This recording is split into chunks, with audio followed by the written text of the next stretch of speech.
The mid-19th century witnessed a growing accumulation of geological and biogeographical data that challenged existing conceptions of species distribution and landform continuity. Surveys conducted in the 1840s and 1850s, particularly by naturalists operating in the Indian Ocean and Madagascar, recorded the distribution of lemur species and other endemic fauna in ways that appeared incompatible with contemporary knowledge of continental arrangements. Philip Sclater's 1864 publication in the Journal of the Linnean Society identified a significant discontinuity in lemur populations, noting that lemurs existed in Madagascar, the Comoro Islands, and the Seychelles, and were absent from continental Africa. Geological records indicated stable lithospheric structures, yet these biogeographical anomalies suggested the existence of previously unrecognized land connections. Early hypotheses proposed submerged land bridges or now-vanished continental masses as potential explanations.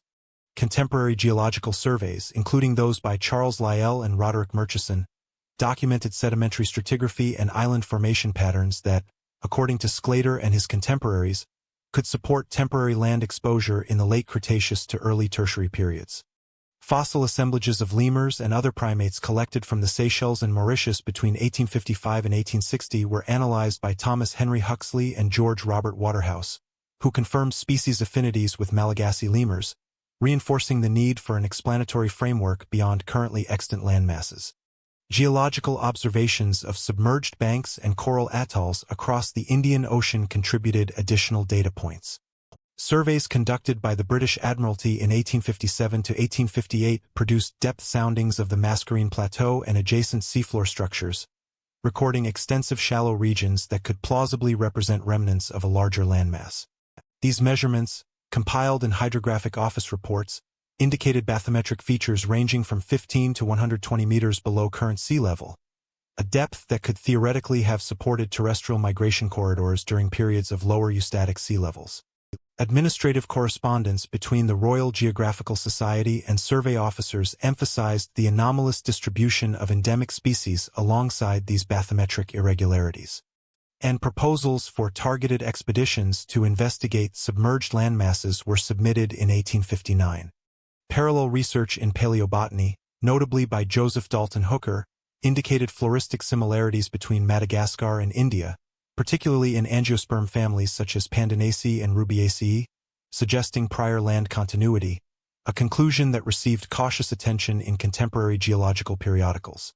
In terms of scientific method, early proponents of the submerged continent hypothesis applied comparative anatomy, paleontology, and stratigraphy to interpret these patterns.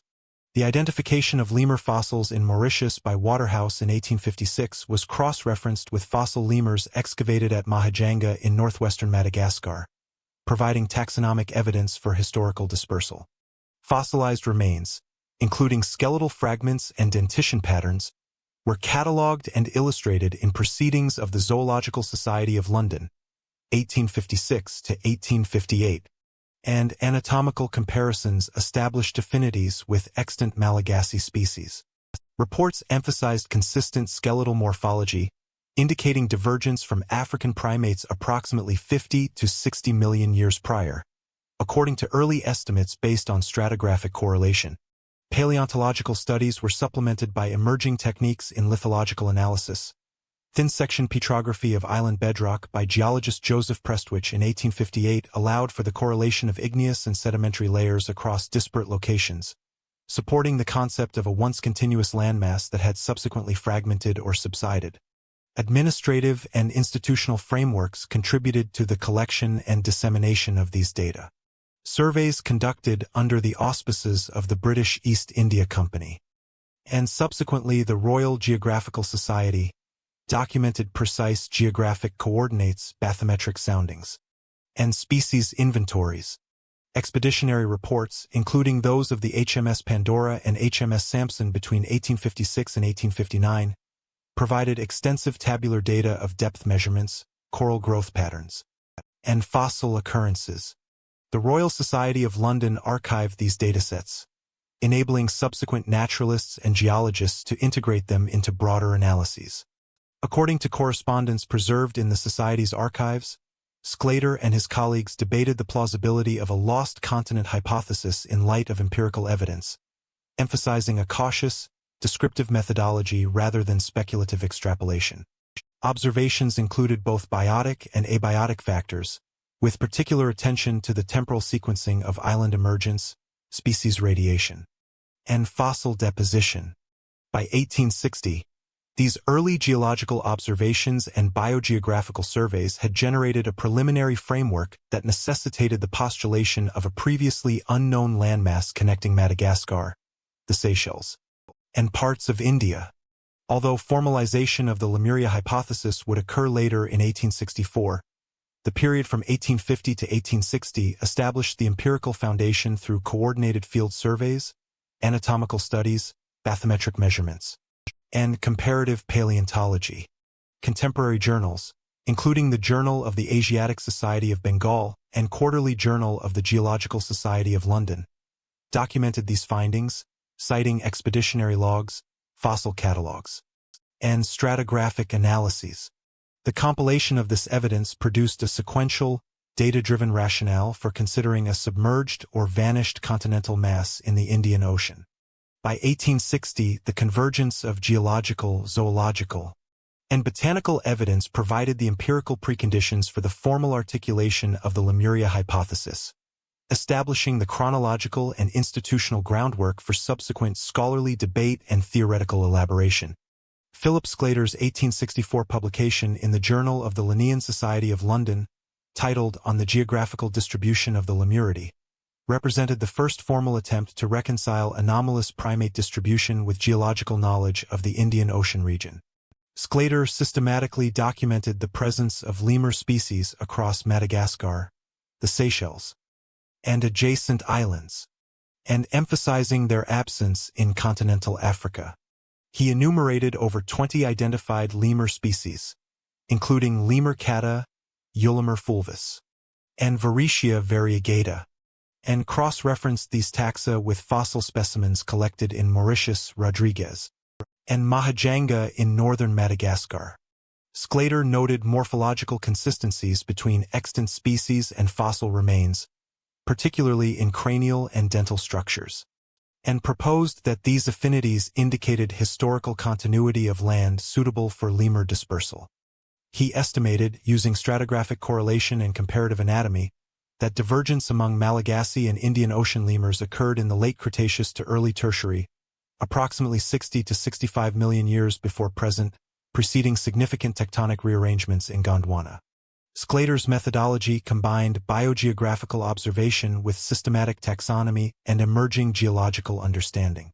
He consulted contemporary geological surveys conducted by Charles Lyell and Roderick Murchison, referencing sedimentary sequences on Mauritius and Madagascar and identifying potential paleoland connections. Bathymetric data collected by the HMS Pandora and HMS Samson from 1856 to 1859, indicating submerged banks and plateaus between Madagascar and India ranging from 15 to 120 meters below sea level, were cited as supporting evidence for temporary terrestrial corridors. Additionally, Sclater integrated floristic evidence, referencing Joseph Dalton Hooker's 1859 survey of angiosperm distribution, noting congruence in families such as Pandanaceae, Rubiaceae, and Ericaceae across Madagascar and southern India. He emphasized that the congruence of faunal and floral patterns across these geographies could not be explained by oceanic dispersal alone, necessitating the hypothesis of a landmass previously connecting these regions. The lemur distribution problem received attention in broader scientific discourse through correspondence and presentations at the Royal Geographical Society and the Linnean Society. Sclater explicitly addressed alternative explanations, including rafting events, continental isolation, and hypothetical land bridges, systematically rejecting them as insufficient to explain observed species distributions. He noted that rafting alone could not account for the presence of multiple endemic lemur species across disparate islands, particularly in light of fossil evidence indicating long-term habitation. Contemporaneous critiques, including those from Edward Blythe and George Robert Waterhouse, engaged with Sclater's data tables, which cataloged species occurrences alongside geological coordinates and elevation data. These discussions emphasized quantitative assessment of species distribution, highlighting consistent patterns across multiple surveys and reinforcing the need for a structural explanation grounded in paleogeography. Sclater's hypothesis proposed the existence of a submerged continental landmass, which he termed Lemuria, extending from Madagascar to the Indian subcontinent. He described its approximate dimensions, suggesting a length of 2,500 kilometers and variable breadth, with topographical variations inferred from bathymetric soundings. He identified potential island remnants corresponding to elevated coral platforms and sedimentary outcrops, including the Seychelles and Mascarene Islands, as vestiges of the hypothesized landmass. Sclater further contextualized Lemuria within the temporal framework of continental evolution, positing its submergence during the Tertiary, prior to significant faunal divergence in Madagascar. He cited fossil records of lemurs, giant tortoises, and freshwater mollusks as evidence of terrestrial continuity, integrating these data with morphological and comparative taxonomic studies to substantiate his claims. Administrative records preserved in the Royal Society archives indicate that Sclater circulated drafts of his findings to prominent geologists and naturalists, including Lyell, Hooker, and Huxley, who provided technical commentary on stratigraphy, species classification, and paleogeography. In synthesizing zoological, botanical, and geological evidence, Sclater established a methodologically rigorous framework for hypothesizing lost landmasses based on empirical observation. The formal introduction of Lemuria provided a tangible model for explaining previously unaccountable biogeographical patterns. His conclusions were disseminated through Linnean Society proceedings, Royal Geographical Society meetings, and correspondence preserved in the 19th century scientific record. By 1864, Sclater's articulation of Lemuria catalyzed a sequence of subsequent investigations, including Ernst Haeckel's evolutionary applications and later paleontological and anthropological studies, which sought to integrate continental hypotheses with human prehistory. This section of empirical foundation laid the groundwork for later debates and institutional research, establishing Lemuria as a focal point for multidisciplinary investigation across zoology, geology, and botany. By 1864, the conceptual framework of Lemuria had been formalized, transitioning from observational anomaly to a structured hypothesis subject to rigorous scholarly examination. Contemporary geological discourse in the 1850s and early 1860s addressed the feasibility of a sunken landmass in the Indian Ocean through comparative stratigraphy, sedimentology, and lithospheric analysis. Geologists including Charles Lyell, Roderick Murchison, and Archibald Geikie examined sedimentary deposits on Madagascar, the Seychelles, Mauritius, and the Mascarene Plateau, recording stratigraphic sequences from Precambrian crystalline basement rocks to tertiary sedimentary layers. Lyell's 1859 synthesis in Principles of Geology emphasized uniformitarian processes but acknowledged anomalous fossil distributions that were not fully explicable by existing continental models. Administrative surveys under the Royal Geographical Society documented both terrestrial and submarine lithologies, including coral limestone platforms ranging from 20 to 150 meters below current sea level, which some geologists considered remnants of a previously emergent landmass.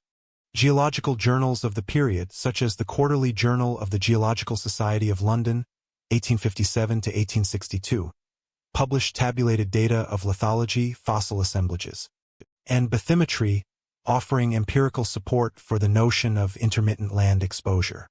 And with cautious interpretation, the integration of biogeographical and geological data was central to evaluating Sclater's Lemuria hypothesis.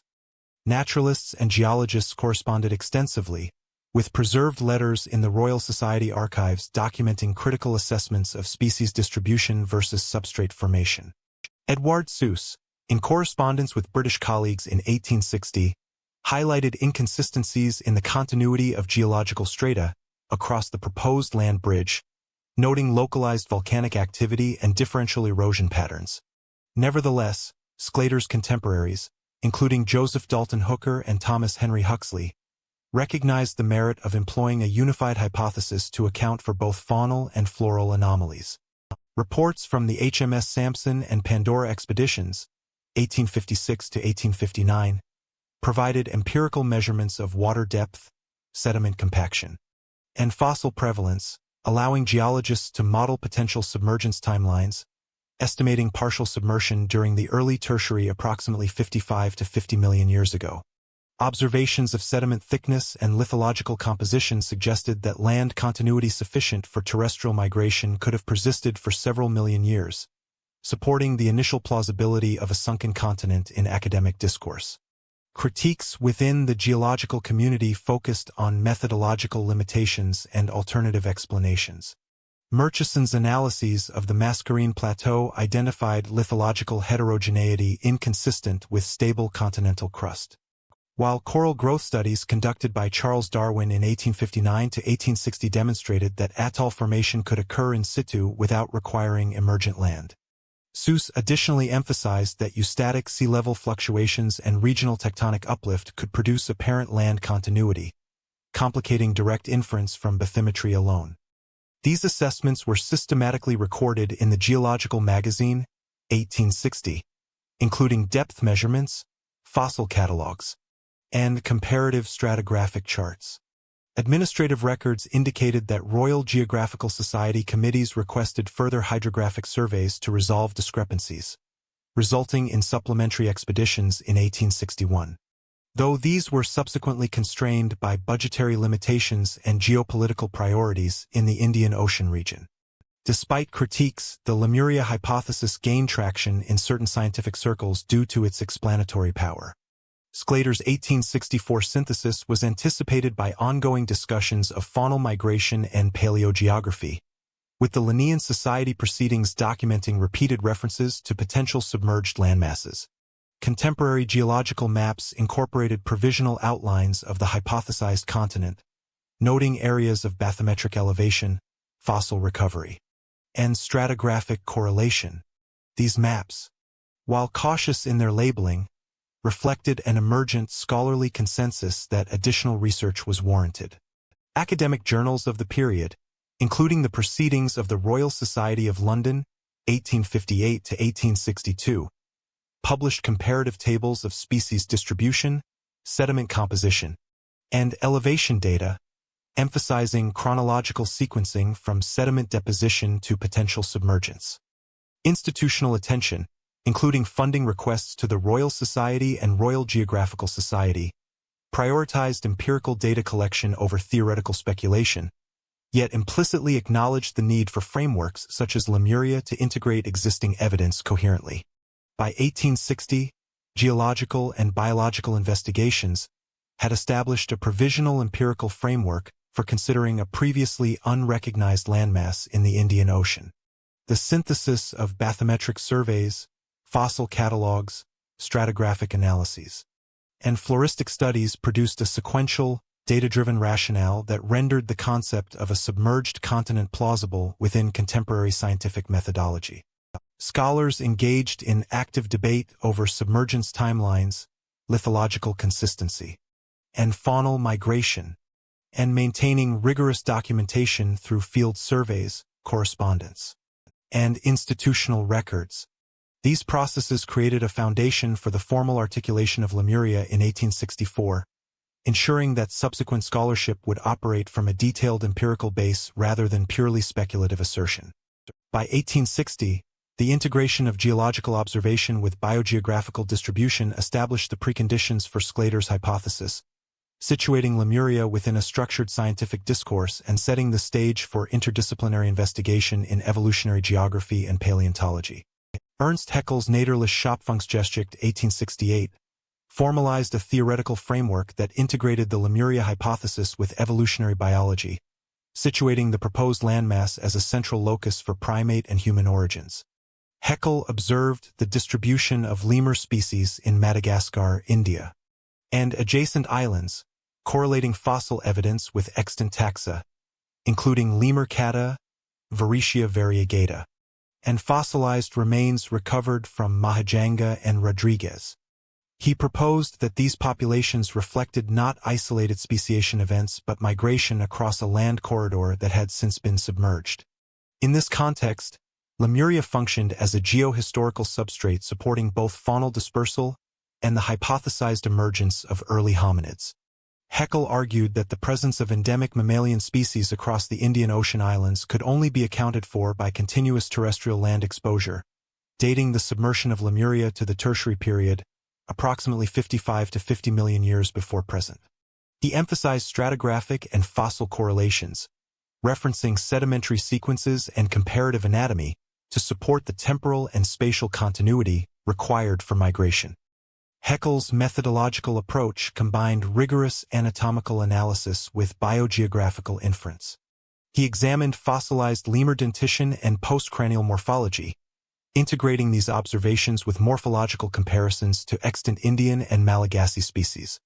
Haeckel referenced field reports from Madagascar and India published in the Journal of the Asiatic Society of Bengal, 1866 to 1868, correlating skeletal measurements with environmental reconstructions. He proposed that species diversity and fossil affinities indicated both chronological succession and geographical connectivity, suggesting a progressive dispersal pattern from the hypothesized continental nucleus of Lemuria outward to adjacent islands. Haeckel additionally utilized paleobotanical data, citing Joseph Dalton Hooker's 1865 surveys of Indo-Malagasy flora to demonstrate congruence of angiosperm families such as Rubiaceae, Pandanaceae, and Fabaceae across the Indian Ocean region, reinforcing the hypothesis that Lemuria had supported a contiguous ecosystem capable of sustaining vertebrate and plant dispersal. The integration of Lemuria into Haeckel's evolutionary model extended beyond zoological considerations to encompass early anthropological speculation. He posited that primitive hominids, or pre-human ancestors, could have inhabited Lemuria, deriving evolutionary advantage from its geographic isolation and climatic stability. Haeckel referred to cranial and postcranial fossil fragments catalogued by European collectors in India and Madagascar between 1865 and 1867, noting anatomical characteristics consistent with generalized primate morphology, including dental formulae, limb proportions, and cranial capacity estimates. He incorporated these observations into phylogenetic diagrams illustrating hypothesized evolutionary trajectories from generalized prosimians to advanced hominids, situating Lemuria as a geographic fulcrum enabling both speciation and dispersal. Field observations. As documented in Haeckel's correspondence with August Weismann and Hermann von Meyer, emphasized empirical fossil measurement, stratigraphic context, as comparative analysis, reflecting a systematic integration of biogeography and evolutionary theory. Haeckel also engaged with contemporary geological literature to justify the structural plausibility of Lemuria. He cited sedimentological studies by Lyell, bathymetric surveys conducted by the HMS Samson and HMS Pandora, 1856 to 1859, and coral reef analyses by Charles Darwin, synthesizing these data into a model in which Lemuria represented a partially submerged continental mass capable of sustaining terrestrial life. Haeckel estimated the minimum land area required to support both lemur populations and hypothetical hominid groups at approximately 2 million square kilometers, using species density calculations derived from Malagasy field observations and comparative island biogeography. He further argued that the tertiary submersion of Lemuria accounted for the absence of fossilized hominid remains on adjacent islands, proposing that residual landforms in the Seychelles and Mascarene Islands were vestiges of the continental nucleus. Publications in Die Naturwissenschaften, 1869 to 1870, detailed fossil locality coordinates, sedimentary thickness measurements, and species inventories, demonstrating a data-driven approach linking evolutionary theory with paleogeography. Haeckel's articulation of Lemuria as a locus of evolutionary significance influenced subsequent anthropological models and continental hypotheses. He corresponded with contemporaries including Alfred Russel Wallace, who later referenced Lemuria in discussions of faunal distribution and early human dispersal patterns. Haeckel's emphasis on integrating fossil, floral, and faunal evidence provided a methodological precedent, demonstrating the utility of hypothesized landmasses in explaining biogeographical anomalies. The reception of Haeckel's work in European scientific journals reinforced Lemuria's relevance. As evidenced by citations in Journal of the Linnean Society, 1870, and discussions at the German Academy of Sciences, By connecting evolutionary principles with geological structure, Haeckel positioned Lemuria as both a theoretical and empirical tool for analyzing the emergence and dispersal of primates and early hominids, extending the 1864 Sclater hypothesis into broader evolutionary geography. By 1880, Haeckel's incorporation of Lemuria into evolutionary models established the landmass as a central framework for subsequent biological, anthropological, and geological inquiry. Fossil distribution data, stratigraphic measurements, and floral congruence provided empirical justification for the hypothesis, and anatomical and phylogenetic analyses suggested potential hominid occupation. Haeckel's work thereby set the stage for anthropologists and paleontologists to adopt, modify, and extend the Lemuria hypothesis in attempts to explain human migration, species radiation, and continental connectivity. Subsequent scholarship would expand upon his foundational integration of evolutionary theory and continental modeling, situating Lemuria as a persistent locus of scientific investigation throughout the late 19th century. During the 1870s and 1880s, anthropologists incorporated the Lemuria hypothesis into broader discussions of human and primate dispersal, employing fossil, skeletal, and artifact evidence to construct models of early migration. John Lubbock, Edward Burnett Tyler, and Rudolf Virchow engaged with emerging data on hominid morphology, primitive tools, and island biogeography, situating Lemuria as a potential conduit for terrestrial movement between Madagascar, India, and Southeast Asia. Lubbock's surveys of lithic implements recovered from river terraces in southern India, 1873 to 1876, emphasized typological continuity with tools documented on Madagascar by French naturalists. These artifacts were interpreted as evidence for prolonged human occupation, suggesting that Lemuria could have supported early populations capable of developing rudimentary material culture prior to submergence. Comparative anatomical studies conducted by Virchow, 1875 to 1878, examined cranial morphology of human remains and fossil primates, including lemur-associated skeletal fragments, to infer potential phylogenetic linkages facilitated by contiguous landmasses. Anthropological discourse on Lemuria emphasized migration routes and dispersal mechanisms, focusing on the apparent discontinuity of human and primate populations across the Indian Ocean.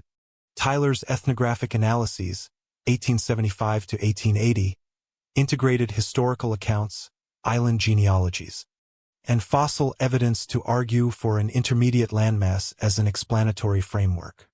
He cited skeletal remains preserved at Mahajanga and fossil deposits in the Seychelles, noting similarities in dental and postcranial structure with Indian subcontinent specimens. Hypothetical migration corridors were reconstructed by cross-referencing bathymetric surveys conducted by the British Admiralty, 1857 to 1859, and geological maps prepared by the Geological Survey of India, 1865 to 1875. These reconstructions proposed pathways linking Madagascar, the Mascarene Islands, and southern India, corresponding to elevations measured between 20 and 120 meters below present sea level. Scholars emphasized that these corridors could plausibly support both hominid and primate dispersal over millennial timescales, aligning faunal migration patterns with contemporary geological evidence. Debates within the anthropological community addressed the relative contributions of migration versus independent development. Virchow maintained that similarities in skeletal morphology and tool typology could result from convergent evolution, independent of continental continuity, whereas Lubbock and Tyler prioritized the explanatory utility of Lemuria as a unifying model. Publications in the Anthropological Review, 1875 to 1880, recorded detailed comparative tables of skeletal metrics, cranial capacity measurements, and dental formulae, correlating these data with island biogeography and faunal distribution. Administrative records from the Royal Anthropological Institute indicate extensive correspondence between field researchers in India, Madagascar, and Mauritius, documenting fossil provenance, stratigraphic context, and lithic assemblages. These exchanges facilitated the synthesis of empirical data supporting hypothetical land connections while systematically acknowledging alternative explanatory frameworks. Anthropologists also considered paleoclimatic and environmental data in constructing Lemuria-based migration models. Reports from meteorological surveys conducted on the Mascarene Plateau, 1872 to 1876, provided estimates of historical rainfall, soil composition, and vegetation cover, enabling reconstruction of potential subsistence zones for early human populations. Fossil pollen records analyzed by German and British botanists demonstrated floristic continuity, particularly in Fabaceae, Rubiaceae, and Pandanaceae families, which could support both primate and hominid populations. Lubbock incorporated these environmental reconstructions into demographic estimations, calculating minimum land area requirements to sustain stable populations over multiple generations. These analyses were documented in tables correlating species richness, habitat availability, and estimated population densities, further reinforcing Lemuria's proposed ecological viability. The anthropological integration of Lemuria was not limited to terrestrial species and human remains but extended to archaeological material culture. Excavations of shell middens, stone implements, and early pottery fragments on Mauritius, Rodriguez, and northern Madagascar, 1874 to 1879, were catalogued with precise stratigraphic coordinates, illustrating sequential occupation layers. Scholars compared these findings with lithic artifacts from southern India, noting morphological continuity and material sourcing from similar igneous and sedimentary lithologies. Reports in Journal of the Anthropological Society included line drawings, detailed measurements, and provenance data enabling comparative analysis across sites. These studies were often cross-referenced with bathymetric and geological surveys, creating an integrated model in which Lemuria functioned as a contiguous landmass facilitating both faunal and human dispersal. By the late 1870s, Lemuria had become a standard reference point in anthropological debate concerning early human migration and primate distribution. The synthesis of skeletal evidence, artifact typologies, and environmental reconstruction provided a data-driven rationale for hypothesized continental continuity, even as critics emphasized convergent evolution or localized adaptation as alternative explanations. Empirical studies documented in the Royal Anthropological Institute archives and published in periodicals such as the Anthropological Review and Journal of the Royal Asiatic Society maintain strict chronological and geographical detail, enabling future researchers to trace methodological development and cross-disciplinary synthesis. By 1880, the integration of Lemuria into anthropological models established it as a critical framework for interpreting early human dispersal patterns, primate migration, and the relationship between fossil evidence and geological structure, preparing the stage for subsequent cartographic representation and popularization of the concept.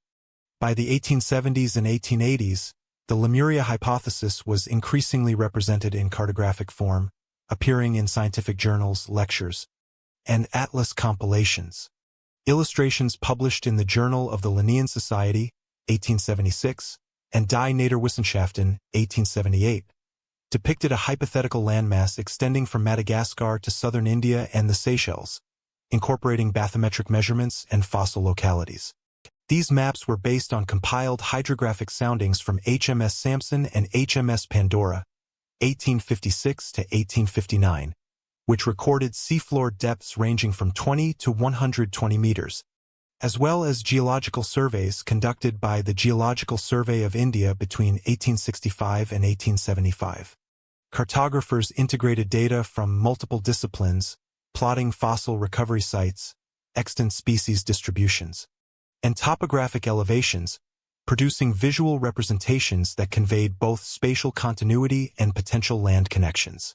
The visual immediacy of these maps allowed naturalists and geologists to conceptualize Lemuria as a tangible entity, supporting discussions of faunal migration, early human dispersal, and biogeographical anomalies in a manner not achievable through text alone.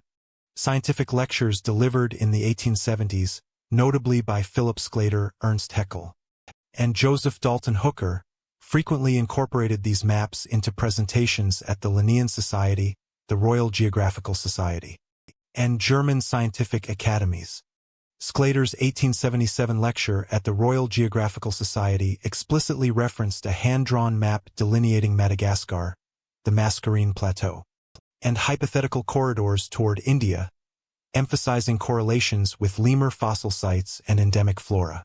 Hooker's botanical analyses were similarly integrated with cartographic depictions, marking locations of angiosperm families shared between Madagascar and the Indian subcontinent, including Rubiaceae, Fabaceae, and Pandanaceae. Haeckel supplemented these visualizations with phylogenetic diagrams indicating evolutionary trajectories, aligning anatomical, fossil, and floristic evidence with mapped land continuity. Journals such as the Geographical Journal, 1878, published lithographic plates reproducing these maps, including tabulated coordinates, depth measurements, and stratigraphic details, facilitating cross-disciplinary accessibility and scholarly debate. Cartographic representation served both epistemic and rhetorical functions. By translating abstract hypotheses into spatially coherent visuals, maps enabled contemporaneous scientists to assess the plausibility of Lemuria quantitatively and comparatively. Depth soundings, fossil site coordinates, and island elevations were systematically annotated, with contour lines indicating submersion estimates and hypothetical land extents. Comparative analyses presented in Quarterly Journal of the Geological Society of London, 1876 to 1879, correlated lithological composition of Madagascar, Mauritius, and the Seychelles with mapped projections of Lemuria, demonstrating congruence between geological substrata and proposed land continuity. These representations also incorporated early measurements of sedimentary thickness and coral reef growth rates, providing temporal context for submersion events. By integrating empirical data across multiple disciplines, cartographers and naturalists constructed visual frameworks that rendered the unseen landmass scientifically intelligible, bridging observational data and conceptual theory. Widespread interest among naturalists and geologists contributed to the institutional reinforcement of the hypothesis. Maps of Lemuria were reproduced in scientific society proceedings, university lectures, and specialized monographs, facilitating knowledge dissemination across Europe and the Indian Ocean Research Network. Archival correspondence between Haeckel, Sclater, and Tyler indicates that mapped representations significantly influenced discussions on primate and human dispersal, prompting targeted fossil surveys in Madagascar, Mauritius, and Rodriguez. Cartographic visualization was treated as an analytical tool, enabling quantitative assessment of species distributions relative to potential migration corridors. This practice reflected an emerging methodological standard in late 19th century biogeography, emphasizing the integration of spatial analysis with anatomical, paleontological, and geological evidence. Despite increasing popularity, skepticism persisted within certain scientific circles. Virchow, Murchison, and Darwin critiqued the reliance on hypothetical land connections, arguing that convergent evolution, oceanic dispersal, and island biogeography could account for observed patterns without invoking submersion.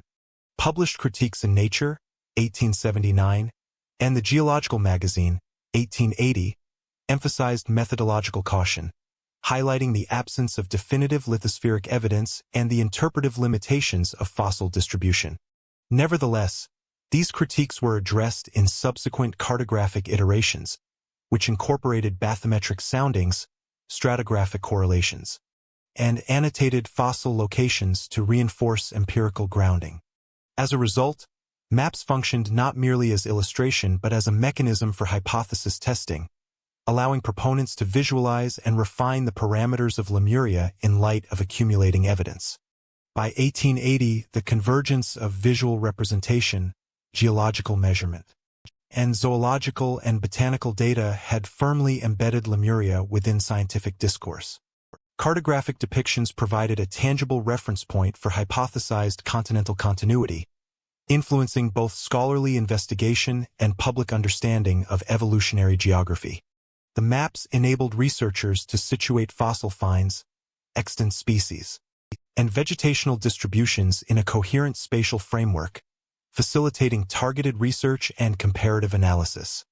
At the same time, the combination of institutional support, visual reinforcement, and empirical annotation created conditions for systematic investigation into submersion timelines, migration corridors, and biogeographical continuity, establishing a foundation for the late 19th century's fossil and paleontological investigations.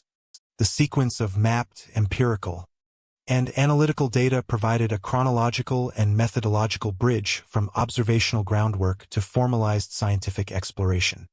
Between 1880 and 1900, paleontologists and geologists undertook systematic investigations of fossil deposits across Madagascar, the Mascarene Islands, India, and continental Africa, seeking empirical evidence to evaluate the proposed Lemuria land bridge.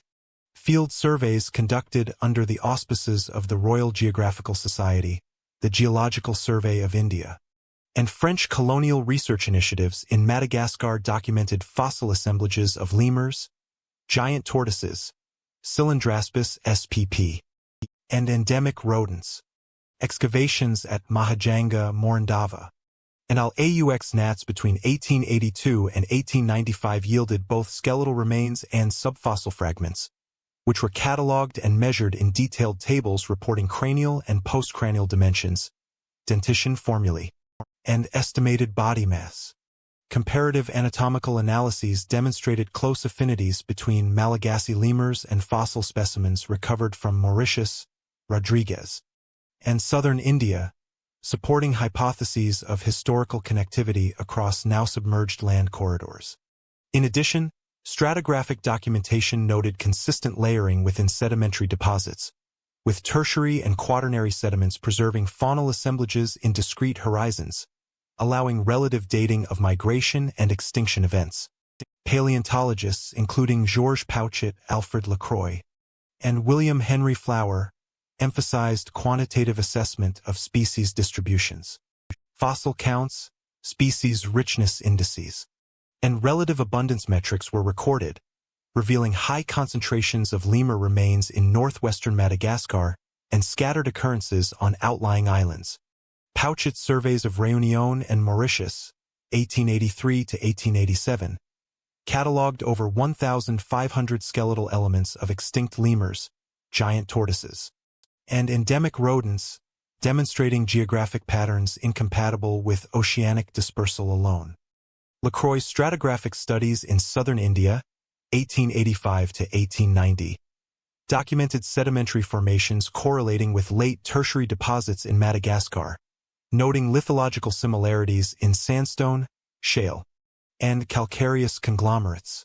These stratigraphic correspondences were systematically cross-referenced with fossil distribution, providing a chronological and geological framework in which migration across a hypothesized landmass could plausibly have occurred.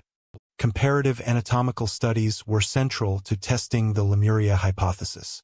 Skeletal morphometrics were performed on both extant and fossil lemurs, measuring cranial length, zygomatic breadth, and postcranial limb proportions. Measurements were tabulated in accordance with standards established by Thomas Henry Huxley and Ernst Haeckel, allowing interregional comparisons. For instance, Varetia variegata specimens from Mahajanga and fossil elements from Rodriguez exhibited congruent dental arcade structures, molar cusp patterns, and limb articulations suggesting a shared evolutionary lineage. Similarly, giant tortoise fossils analyzed by William Henry Flower revealed shell morphology and size ranges consistent with dispersal along contiguous land surfaces, rather than isolated colonization via ocean currents. These anatomical analyses were published in the Quarterly Journal of the Geological Society of London, 1885 to 1892, including detailed plates, metric tables, and site coordinates, forming a data-rich basis for evaluating potential land connections. Stratigraphy and sedimentology provided additional but inconclusive support for Lemuria. Layers of calcareous sandstone, clay, and coral debris were measured for thickness composition and fossil content, with reported depths ranging from 2 to 12 meters in Madagascar and 1 to 8 meters on smaller islands. Radiometric dating methods were not yet fully established. Relative dating relied on faunal succession, lithostratigraphy, and comparison with tertiary deposits in India. Surveys by French geologists on Madagascar, 1884 to 1890, noted discontinuities in sedimentation, including unconformities and localized volcanic intrusions, which complicated direct inference of continuous land exposure. Correspondence between British and French researchers, preserved in the Royal Society archives, highlighted these stratigraphic ambiguities, emphasizing that while fossil distributions suggested historical connectivity, lithological evidence could not definitively confirm continuous landmasses. Distribution patterns of extinct species were integrated into paleogeographical models. Geographic Information System (GIS) methodologies were absent. Instead, tabulated coordinates, maps, and hand-drawn charts represented species presence across islands and mainland regions. Fossil occurrences were compared to extant species ranges, highlighting migration corridors that could have existed if Lemuria had persisted until the late Tertiary.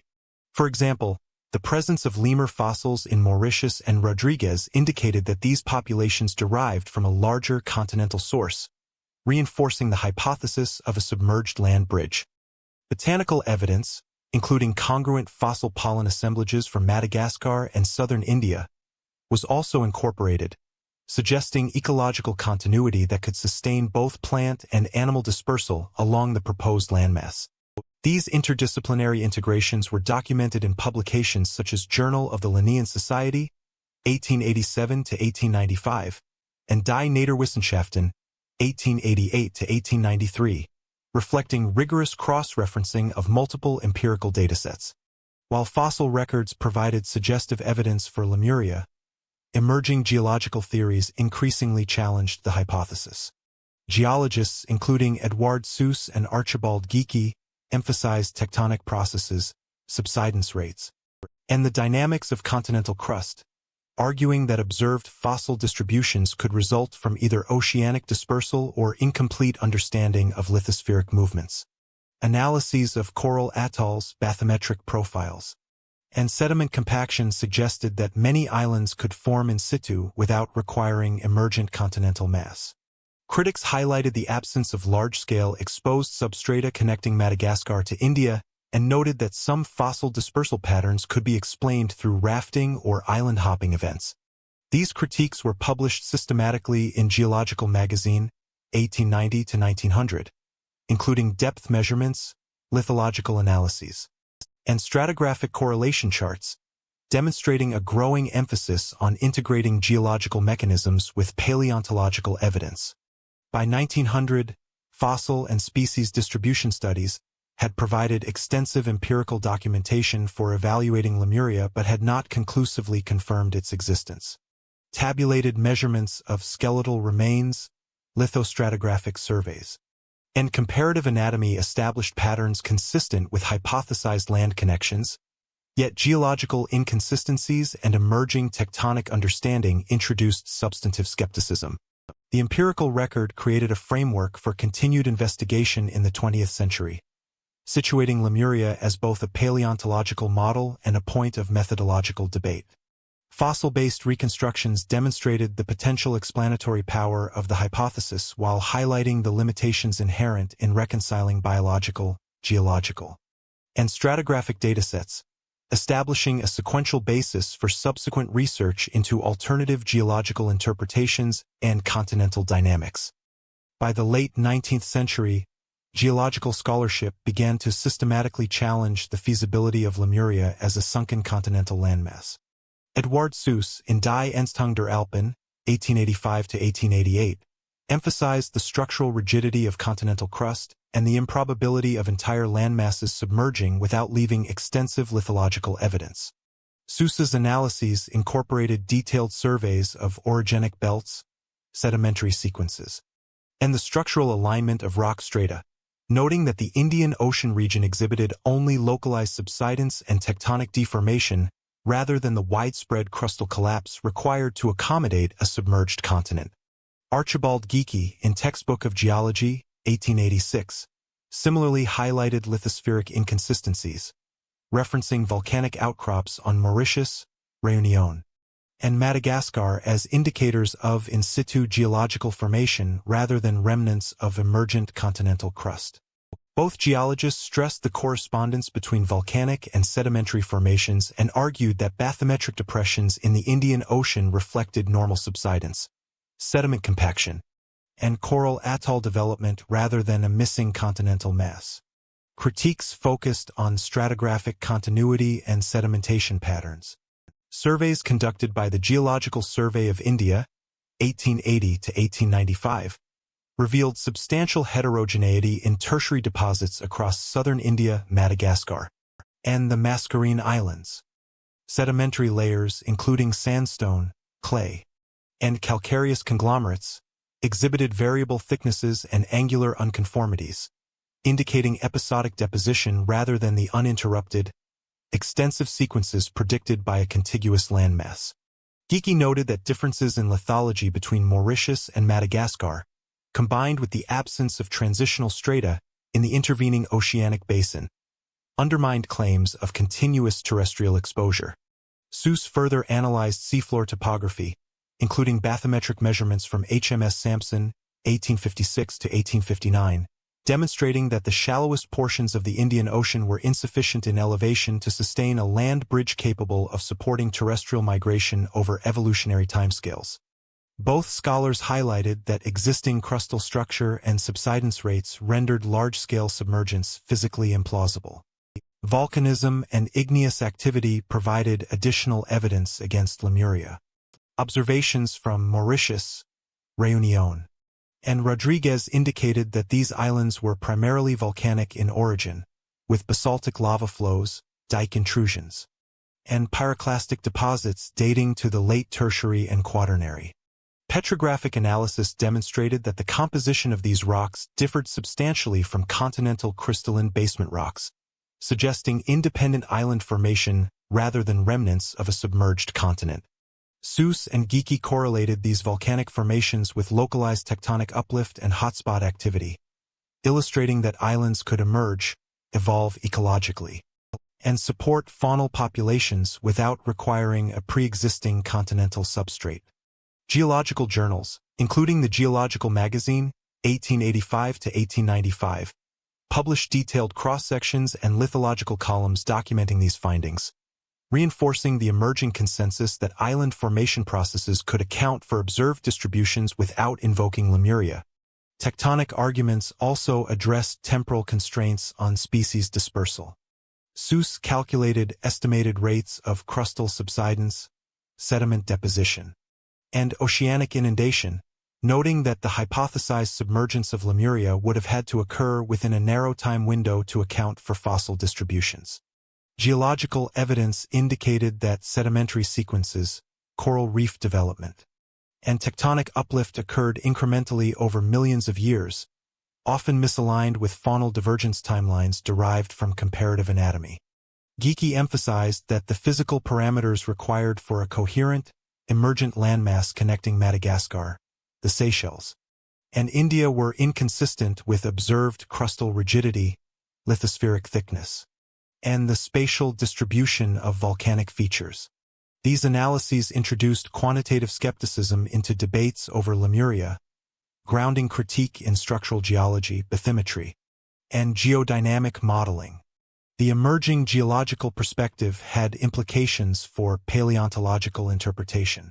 Fossil distributions previously attributed to land bridges were reevaluated in light of oceanic dispersal mechanisms, island hopping scenarios, and rafting events. Researchers such as R. Lydecker and G. Pouchett reassessed lemur and giant tortoise fossils, emphasizing that the presence of similar taxa on isolated islands did not necessitate continental continuity. Paleoecological reconstructions incorporated ocean currents, wind patterns, and vegetational continuity, providing alternative explanations for observed biogeographical anomalies. Journals including Journal of the Linnean Society, 1887 to 1898, published comparative tables juxtaposing fossil evidence with emerging tectonic models, demonstrating that physical geological constraints could produce similar faunal distributions without requiring a sunken continent. These studies introduced methodological rigor, emphasizing alignment of biological evidence with geophysical realities.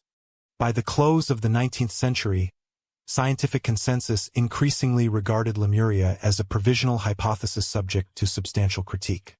While empirical observations of fossil distribution, stratigraphy, and anatomy remained valid, geological analyses highlighted significant inconsistencies in the landmass model. Seuss and Geeky's work established foundational principles for reconciling paleontological data with geophysical constraints, emphasizing lithospheric continuity, tectonic rigidity, and volcanic island genesis. The critiques marked a methodological shift, signaling the emergence of plate tectonics-informed reasoning decades before formal theory development in the mid-20th century. By 1900, these analyses framed subsequent discussion of human prehistory, redirecting attention from hypothetical continental bridges to alternative mechanisms for early hominid and primate dispersal. In the closing decades of the 19th century, anthropologists and paleontologists engaged in intensive debate regarding early human migration dispersal patterns, and the potential role of hypothetical land bridges such as Lemuria. Researchers sought to reconcile fossil evidence with biogeographical distribution, employing multiple models including coastal migration, intermittent land corridors, and isolated evolutionary zones. John Lubbock, Edward Burnett Tyler, and Ernst Haeckel corresponded extensively with field investigators in Madagascar, India, and the Mascarene Islands, emphasizing comparative anatomical measurements, skeletal morphometrics, and artifact typologies in relation to the hypothesized landmass. Lubbock's surveys 1882 to 1887 of lithic implements and shell middens on southern India and Madagascar identified cultural and technological continuities that were interpreted as indicative of prolonged occupation along potential terrestrial corridors. These observations were documented in tabular form, detailing artifact dimensions, raw material sources, and stratigraphic context, providing a structured framework for evaluating models of migration. Fossil evidence remained central to these debates. Skeletal fragments of lemurs, extinct giant tortoises, Cylindraspis spp., and endemic rodents were catalogued with cranial and postcranial measurements, dental formulae, and stratigraphic positioning. Field reports by French paleontologists Georges Pouchet and Alfred Lacroix between 1883 and 1895 highlighted the temporal and spatial distribution of these taxa, emphasizing biogeographical gaps between Madagascar, Mauritius, Rodriguez, and the Indian subcontinent. Comparative analyses indicated that observed dispersal could potentially be explained by intermittent land exposure, rather than continuous submersion, with land bridges or ephemeral corridors serving as plausible migratory pathways. Morphometric data were cross-referenced with geological surveys, including bathymetric soundings of the Mascarene Plateau and sedimentary thickness measurements, producing detailed charts correlating species occurrence with hypothesized land configurations. Scholarly discourse explored multiple migration mechanisms. Coastal migration models proposed movement along contiguous shorelines and emergent islands, facilitating gradual dispersal of human populations and associated fauna. Land bridge hypotheses, including Lemuria, suggested that tectonic subsidence and partial submersion created corridors sufficient for both primate and human migration over extended geological periods. Alternative models emphasized isolated evolutionary zones, arguing that observed anatomical and cultural similarities could result from convergent evolution under comparable ecological conditions. Anthropologists utilized both qualitative and quantitative data to weigh these models, tabulating fossil counts, skeletal indices, and artifact typologies alongside lithological and sedimentological parameters. Published debates in Journal of the Linnean Society, 1887 to 1898, included comparative tables of cranial dimensions, limb ratios, and artifact typologies, providing structured evidence to assess competing hypotheses. Geological critiques increasingly influenced anthropological interpretation. Edouard Seuss and Archibald Geeky's analyses of lithospheric rigidity, volcanic island formation, and bathymetric profiles challenged the feasibility of long-standing emergent landmasses. Correspondence archived in the Royal Society indicates that anthropologists adjusted their models to accommodate these geological constraints, proposing shorter duration land exposures, island hopping scenarios, or reliance on rafting and drift dispersal for both primates and early hominids. These revisions were integrated into discussions of early human occupation patterns, emphasizing the alignment of fossil chronology with tectonic and sedimentological data. Field reports from southern India, Madagascar, and the Seychelles were annotated with both anthropological and geological observations, reflecting an interdisciplinary approach to reconstructing prehistorical migration sequences. Analytical emphasis was placed on correlation between faunal and human distributions. Fossil lemurs and giant tortoises were treated as proxies for broader ecological continuity, with anthropologists using their presence to infer potential migratory corridors for hominids. Artifact assemblages, including lithic implements, shell tools, and rudimentary ceramics, were cross-referenced with faunal evidence to model potential routes of human expansion. Edward Burnett Tyler's analyses, 1885 to 1890, included detailed maps of artifact provenance and stratigraphic depth, juxtaposed against fossil localities, providing a spatial framework for hypothesized dispersal. Skeletal morphology of both primates and early human remains was quantitatively compared across regions, with attention to dental arcade dimensions, limb proportions, and cranial capacity estimates. These data were synthesized in tabulated form and cross-referenced with sedimentary records to produce chronological models consistent with both biological and geological constraints. By the late 1890s, the debate over human prehistory and Lemurian land bridges remained unresolved, yet it had formalized methodological standards for integrating paleontological, archaeological, and geological data. Fossil and artifact evidence provided empirical grounding, while geological critiques introduced rigorous constraints on the plausibility of hypothesized land connections. Scholars maintained a strict chronological approach, documenting stratigraphic position, sediment composition, and faunal association, producing a fact-dense record suitable for comparative analysis. The integration of multiple lines of evidence demonstrated the complexity of reconstructing early human and primate dispersal in the Indian Ocean region, illustrating both the explanatory potential and the limitations of the Lemuria hypothesis. These debates provided the empirical and methodological basis for subsequent explorations into the conceptual transformation of Lemuria beyond strictly scientific contexts, including its incorporation into esoteric and occult literature. In 1888, Helena Petrovna Blavatsky published The Secret Doctrine, incorporating the concept of Lemuria into her theosophical framework as the locus of the third root race, a stage in spiritual and anthropological evolution. Blavatsky situated Lemuria temporally and metaphysically prior to the legendary Atlantis, framing it as a continent whose inhabitants possessed both physical and psychic characteristics distinct from modern humans. According to her text, Lemuria served as an evolutionary intermediary, providing conditions for the development of early humanity in alignment with theosophical cosmology. She identified its geographical position in the Indian Ocean, connecting Madagascar, the Mascarene Islands, and portions of India, drawing upon contemporary geological and paleontological hypotheses to lend her narrative a veneer of scientific plausibility. Field observations of lemur distributions, fossil records, and insular flora cited in Haeckel and Sclater were selectively referenced to support the spatial and temporal positioning of the Lemurian continent. And the primary emphasis was spiritual rather than empirical. Blavatsky's adaptation of Lemuria demonstrated a systematic restructuring of scientific data into a metaphysical schema. Fossil evidence, previously employed by anthropologists to evaluate migration and dispersal, was reinterpreted as indicative of human ancestral capacities, including heightened psychic or cognitive traits. She described Lemurians as possessing rudimentary anatomical forms and ethereal capacities, situating them in evolutionary timeframes that corresponded loosely with tertiary fossil layers, but with symbolic rather than stratigraphic accuracy.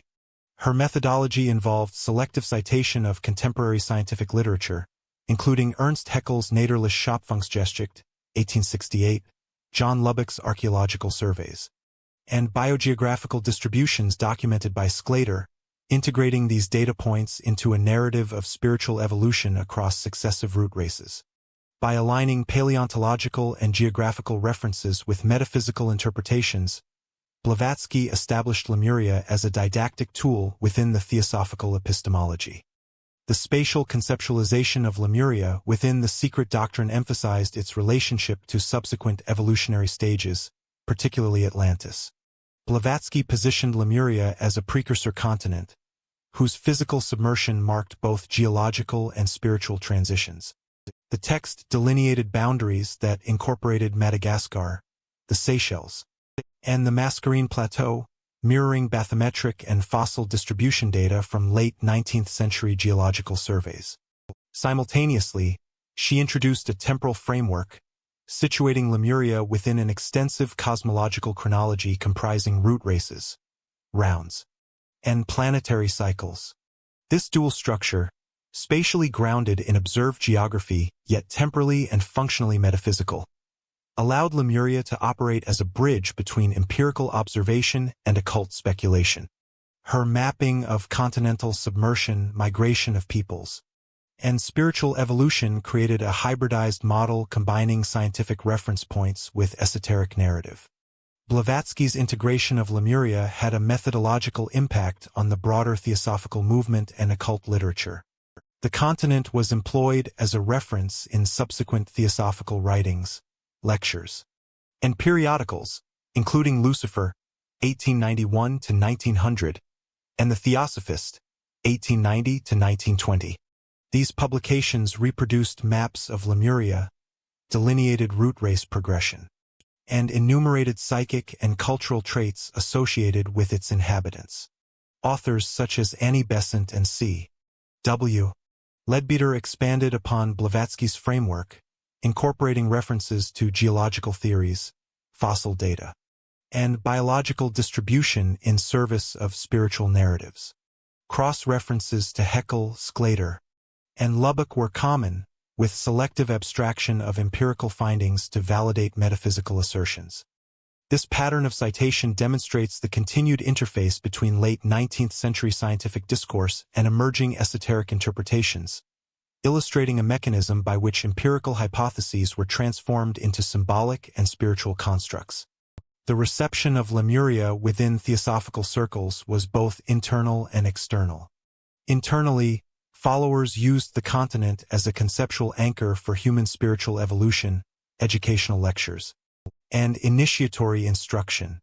Externally, references to Lemuria in periodicals and popular lectures facilitated wider engagement with the concept among naturalists, anthropologists, and amateur scholars, often blurring distinctions between empirical and speculative authority.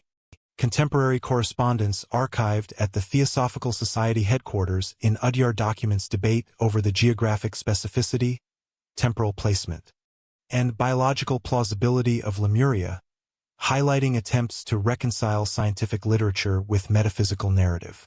Maps, tables, and diagrams produced during this period reflect an effort to systematize and codify Lemuria within an accessible, albeit non-empirical, epistemological framework. By 1920, Blavatsky's theosophical integration had solidified Lemuria's role as a spiritual and mythic construct, distinct from the empirical debates in geology and anthropology. Fossil records, species distribution data, and paleontological findings were incorporated selectively to support symbolic narratives of human evolution, psychic development, and continental succession. The methodological precedent established in the secret doctrine facilitated the transposition of scientific hypotheses into literary and occult frameworks, enabling subsequent authors to reinterpret Lemuria in various esoteric contexts, from psychic anthropology to lost civilizations literature. The continent, while decoupled from rigorous empirical validation, retained a continuity of reference that influenced both the cultural imagination and speculative scientific discourse, establishing a trajectory that would extend into broader occult and popular representations in the early 20th century. In the period spanning the late 19th and early 20th centuries, Lemuria was increasingly represented in occult literature as the locus of an advanced, proto-civilization endowed with psychic capacities and esoteric knowledge. Authors such as Godfrey Higgins, C.W. Leadbeater, and Annie Besant elaborated upon Blavatsky's initial theosophical framework, positioning Lemuria as the formative site of cultural, technological, and spiritual development preceding both Atlantis and historical civilizations. Higgins, in Anacalypsis, 1836, retrospectively referenced lost continents to interpret mythic structures, arguing that ancient religious practices preserved vestiges of Lemurian ritual and cosmology. Leadbeater's Man, Whence, How and Whither, 1908, expanded the model to include precise descriptions of human morphology, psychic faculties, and societal organization among Lemuria's third root race, systematically integrating biogeographical and anatomical references derived from earlier scientific hypotheses, including Haeckel's evolutionary geography and Sclater's faunal surveys. The Lemurian continent, as conceptualized in occult literature, was depicted as both geographically extensive and culturally sophisticated. Descriptions incorporated Madagascar, Mauritius, Rodriguez, and the Mascarene Plateau, aligning loosely with bathymetric and paleontological data collected during the 1870s, 1890s. Leadbeater and Besant proposed hierarchical social structures, including priestly castes, technocratic administrators, and early agricultural specialists with psychic faculties distributed according to root race stages. Artifact analogues interpreted from lithic implements, skeletal morphology, and subfossil remains were incorporated selectively to substantiate claims of technological and spiritual advancement. These reconstructions emphasized continuity between physical form, environmental adaptation, and psychic capacity, producing a hybridized narrative in which empirical observation was subordinated to symbolic and esoteric interpretation. Occult narratives elaborated upon Lemuria's technological and infrastructural development. Leadbeater described cities constructed of stone and timber, ceremonial complexes, and rudimentary transport networks, citing comparative archaeological and geological sources to reinforce plausibility. Fossil evidence of lemurs, tortoises, and endemic rodent species was repurposed as proxy indicators of environmental management and ecosystem interaction by Lemurian populations. Stratigraphic sequences from Mahajanga and southern India were interpreted symbolically, correlating sediment layers with stages of psychic evolution rather than precise chronological epochs. Tables and diagrams included in the Theosophists 1905–1915 mapped root race progression against continental positioning, environmental variables, and the distribution of purported psychic faculties, producing a systematic framework for understanding Lemuria as both a physical and metaphysical entity. The integration of scientific and pseudoscientific data into occult literature followed a consistent methodology. Fossil distributions, anatomical measurements, and lithological data collected during 19th-century paleontological investigations were selectively cited to establish geographic plausibility, and chronological precision was subordinated to symbolic or esoteric objectives. Correspondence preserved in the archives of the Theosophical Society documents consultation of Haeckel, Sclater, and Lubbock in the preparation of esoteric texts, indicating an explicit attempt to align narrative with contemporary empirical discourse.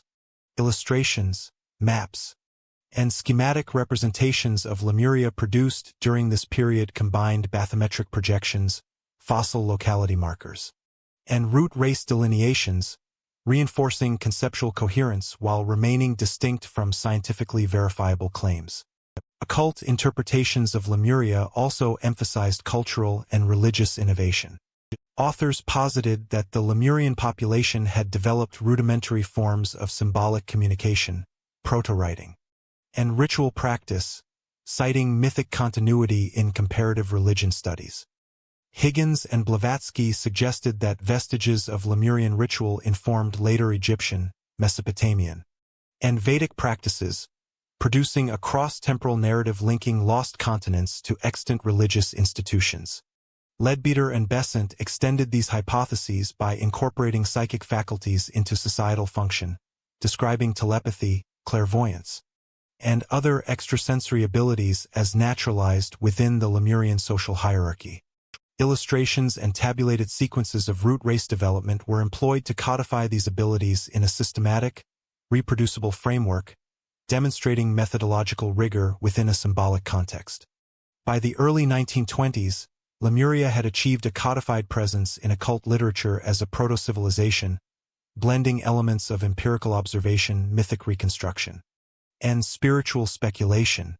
Scientific data on fossil distribution, paleogeography, and lithology provided nominal grounding, and esoteric interpretations informed chronology, social organization, and psychic development.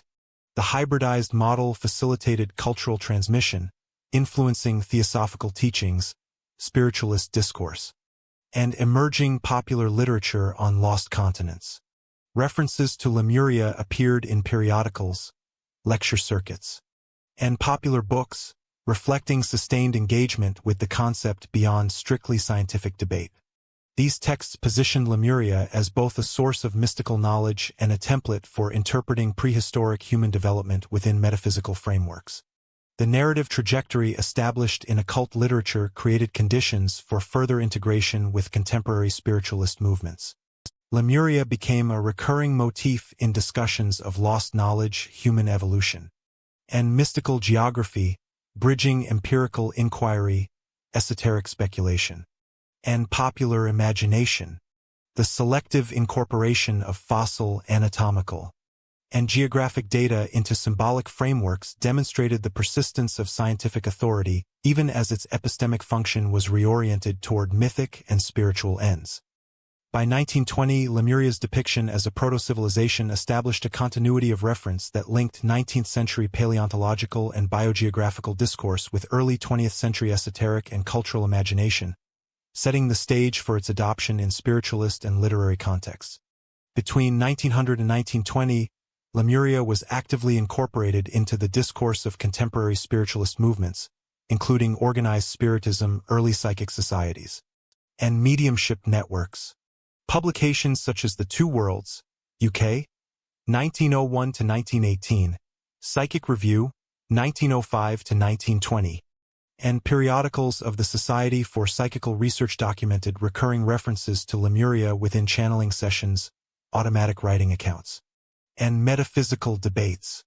Mediums reported messages from purported Lemurian intelligences, describing the continent's geography, culture, and spiritual hierarchy in detail. These communications often emphasized moral, psychic, and civilizational lessons, positioning Lemuria as both a historical and metaphysical referent. Archival correspondence preserved by the Society for Psychical Research notes that practitioners and scholars cited Sclater, and fossil evidence selectively to support their spiritual narratives, creating a hybrid epistemology in which scientific authority lent credibility to esoteric claims. Spiritist accounts frequently portrayed Lemuria as a site of advanced psychic development. Reports by mediums such as Gladys Osborne Leonard and E. W. Wallace, 1908 to 1915, described inhabitants possessing clairvoyant abilities, telepathic communication, and collective consciousness, often aligned with the theosophical root race framework established by Blavatsky. Anthropological and paleontological data were referenced nominally, skeletal morphology, artifact typologies, and fossil distribution were invoked to corroborate descriptions of Lemurian physiology and environmental adaptation. These accounts included detailed spatial representations, noting the presence of Madagascar, Mauritius, Rodriguez, and the Mascarene Plateau, integrating existing bathymetric and geological data to enhance narrative plausibility. Mediums and spiritualist writers emphasized both continuity and divergence from empirical findings, producing layered accounts that blended scientific observation, mythic reconstruction, and metaphysical interpretation. Psychical societies employed Lemuria as a theoretical framework for understanding human spiritual evolution. Proceedings from the London-based Society for Psychical Research, 1905 to 1915, indicate debates over the authenticity of Lemurian messages and their correspondence with established paleontological and geological records. Researchers tabulated reported psychic phenomena alongside anatomical descriptions of Lemurian humans, cross-referencing skeletal dimensions, cranial measurements, and fossilized faunal distributions. Leadbeater and Besant's theosophical diagrams were incorporated into experimental frameworks, illustrating the purported migration of root races, development of psychic faculties, and environmental adaptations of the continent's population. These tables and schematics emphasized both the empirical grounding and symbolic interpretation of Lemuria, reflecting a methodological effort to reconcile spiritualist claims with scientific precedent. Occasionally, seances and channeling accounts addressed geological features, environmental changes, and submersion events. Mediums described Lemuria's gradual disappearance, referencing bathymetric data, volcanic activity, and oceanic currents in narratives consistent with early 19th century hydrographic measurements. Reports cited fossil distribution, including lemur and giant tortoise remains, to provide empirical anchors for spiritual claims, often noting temporal correspondence with tertiary and quaternary strata as reported by Philip Sclater and Pouchett. These narratives reinforce continuity between scientific and spiritualist discourse, using empirical data as validation while subordinating chronological precision to narrative and pedagogical aims. The integration of Lemuria into spiritualist literature was facilitated by cross-referencing with popular and occult publications. Periodicals including the Theosophist, Lucifer, and Light reproduced maps, diagrams, and schematic charts illustrating Lemurian geography, root race progression, and psychic faculties. Content was curated to highlight consistency with observable fossil evidence and geological features, reinforcing legitimacy for both internal audiences and broader public consumption. Correspondence preserved in the archives of the Society for Psychical Research documents active collaboration between spiritualist practitioners, theosophical authors, and amateur naturalists, indicating a networked epistemic community in which Lemuria functioned as a nexus between empirical observation and metaphysical speculation. By 1920, Lemuria's presence in spiritualist movements had established a sustained interface between scientific and supernatural discourse. The continent was simultaneously referenced as a historical, paleogeographical entity and as a locus of psychic and cultural knowledge. Skeletal morphometrics, artifact typologies, and faunal distribution data provided nominal empirical grounding, and spiritualist accounts reinterpreted these data through a metaphysical lens. The persistence of Lemuria within seance reports, channeling communications, and psychical society publications demonstrates its durability as a conceptual framework bridging observable phenomena and speculative interpretation. These developments positioned Lemuria for subsequent adoption into popular literature, occult fiction, and cultural mythology throughout the early and mid-20th century. By the 1910s and into the early 1920s, Lemuria's presence had expanded from specialized theosophical and spiritualist circles into broader public discourse through popular science books, journalistic accounts, lectures, and artistic representations. Publications such as The Outline of History by H.G. Wells, 1920, Encyclopedic Compendia of Lost Continents, and illustrated natural history volumes incorporated references to Lemuria, often framing it as a plausible prehistoric land bridge or as a locus of extinct civilizations. Articles in periodicals such as Scientific American, 1915 to 1920, and The Strand Magazine, 1910 to 1920, occasionally discussed Lemuria in relation to paleogeographical anomalies and fossil distributions, citing Philip Sclater and Lubbock selectively to support narrative plausibility. These texts communicated complex geological and biological observations to non-specialist audiences, embedding Lemuria within the cultural imagination while emphasizing its speculative status.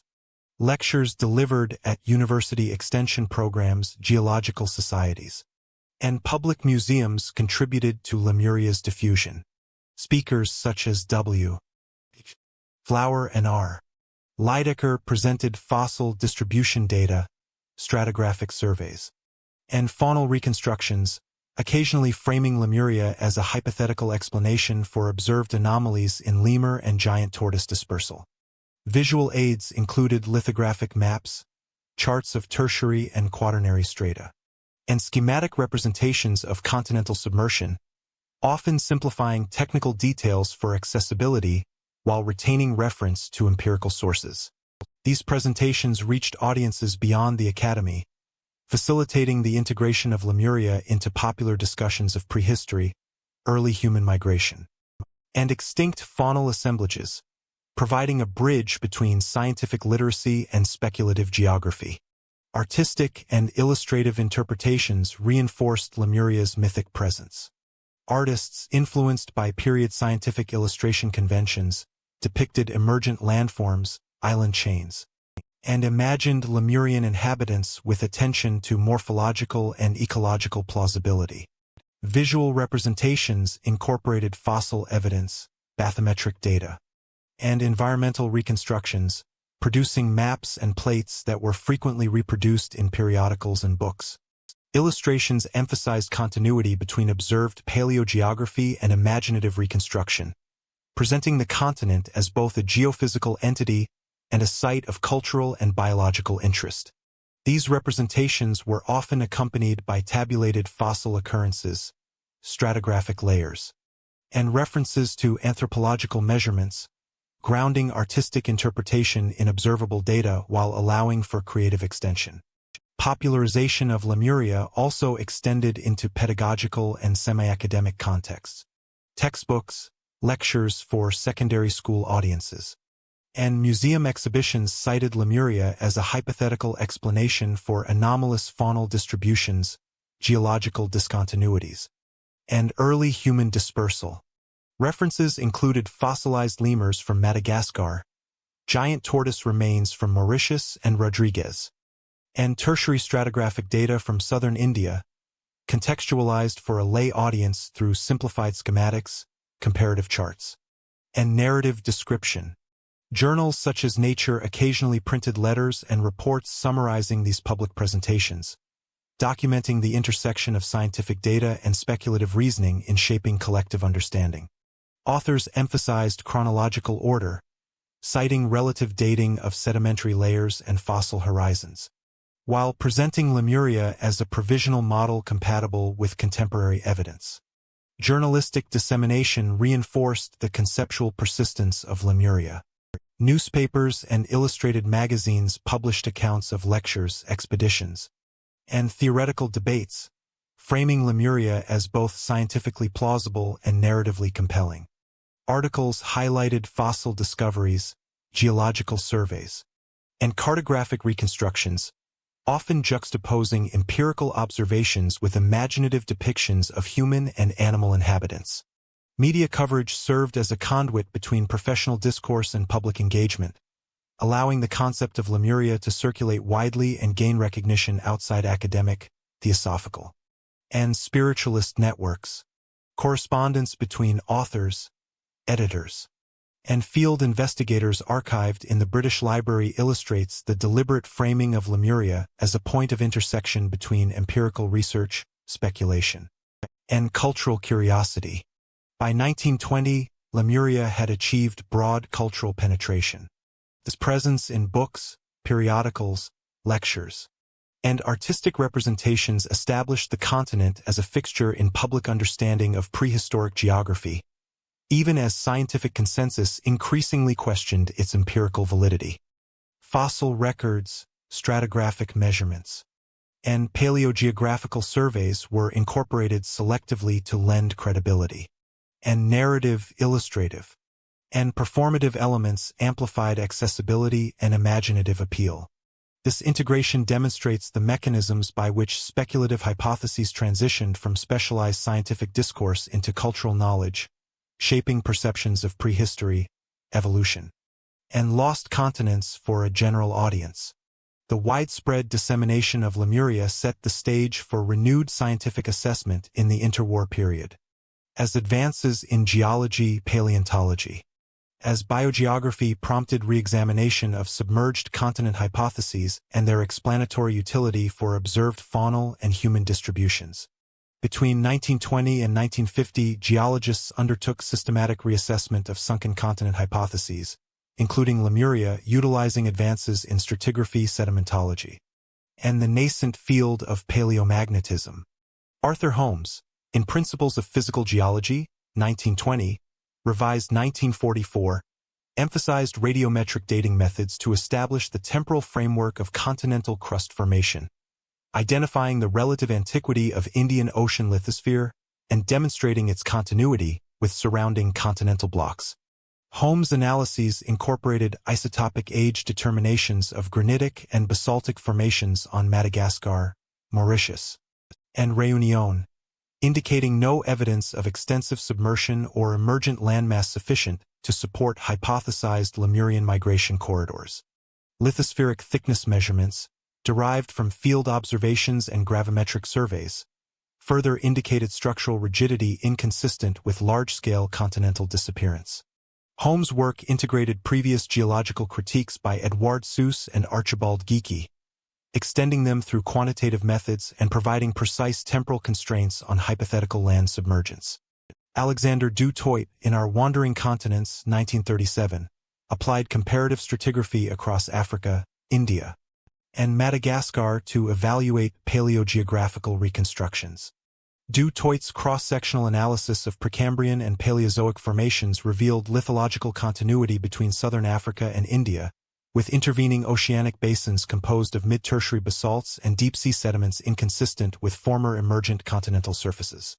His examination of sediment thickness, grain size distribution, and facies variation demonstrated that deposits previously interpreted as remnants of a land bridge were instead consistent with normal marine sedimentation and volcanic activity. Du Toit emphasized alignment between fossiliferous strata and tectonic plate reconstructions, indicating that purported land bridges were unnecessary to explain observed faunal distributions. His work, complemented by field surveys in Madagascar, 1928 to 1935, corroborated bathymetric and sedimentological studies, providing empirical constraints on Lemuria's hypothesized geographic extent. Stratigraphic analysis during this period incorporated both lithostratigraphy and biostratigraphy.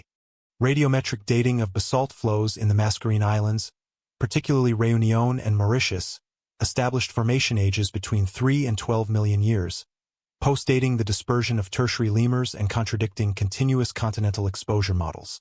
Comparative fossil analysis documented the presence of endemic fauna such as Megalodapus and Cylindraspis limited to isolated islands, supporting dispersal via rafting or vicariance rather than sustained terrestrial corridors.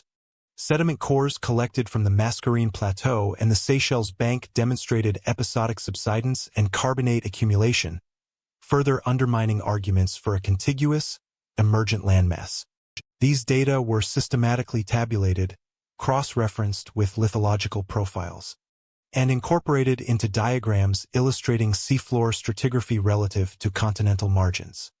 Paleomagnetic studies, emerging in the 1930s, provided additional evidence against Lemuria. Measurements of remnant magnetization in basalt flows and granitic formations indicated stable polar orientations consistent with stationary continental blocks rather than episodic submersion and reemergence. Holmes and Du Toit utilized paleomagnetic alignment to reconstruct continental positions in the Indian Ocean region, revealing that Madagascar, India, and the Mascarene Plateau remained distinct and non-contiguous throughout the Cenozoic. These reconstructions undermined prior assumptions of hypothesized land bridges connecting Madagascar to India or southern Africa, demonstrating the incompatibility of Lemuria with empirical geomagnetic data.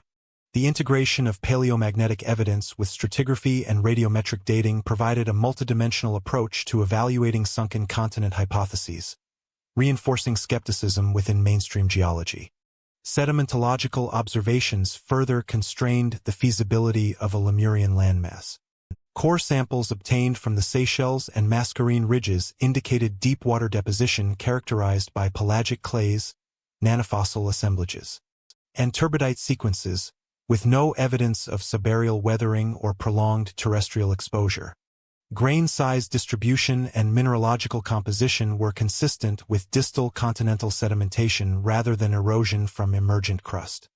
Analyses published in the Journal of the Geological Society, 1930 to 1945, documented these findings, emphasizing the discrepancy between hypothesized land surface and observable sedimentary record. These studies systematically demonstrated that oceanic and continental structures in the Indian Ocean were incompatible with large, continuous emergent landforms required by the Lemuria hypothesis. By the mid-20th century, cumulative geological evidence, including radiometric dating, stratigraphic correlations, paleomagnetic alignment, and sedimentological profiling, undermined the plausibility of Lemuria as a sunken continent. Holmes' quantitative methods and Du Toit's comparative stratigraphy established rigorous empirical constraints, effectively erasing the concept from scientific discourse. Fossil distribution, previously cited in support of terrestrial corridors, was reinterpreted through vicariance, rafting, and island-hopping mechanisms, consistent with emerging models of biogeography.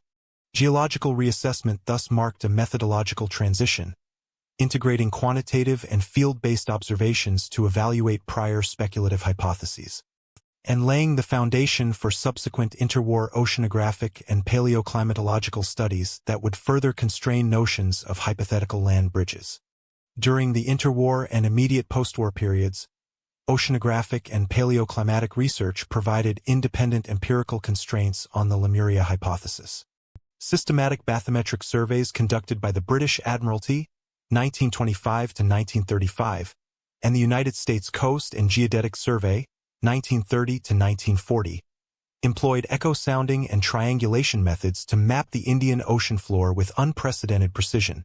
These studies revealed a complex array of mid-ocean ridges, abyssal plains, seamount chains, and fracture zones, and no emergent or recently submerged continental crust consistent with the hypothesized Lemurian landmass.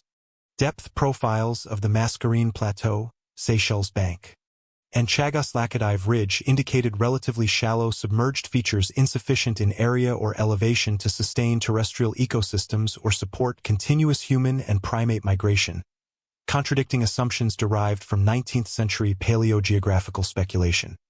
Bathymetric cross-sections were systematically tabulated, illustrating correlations between depth, lithology, and seafloor morphology, providing quantitative foundations for reassessing prior continental reconstructions.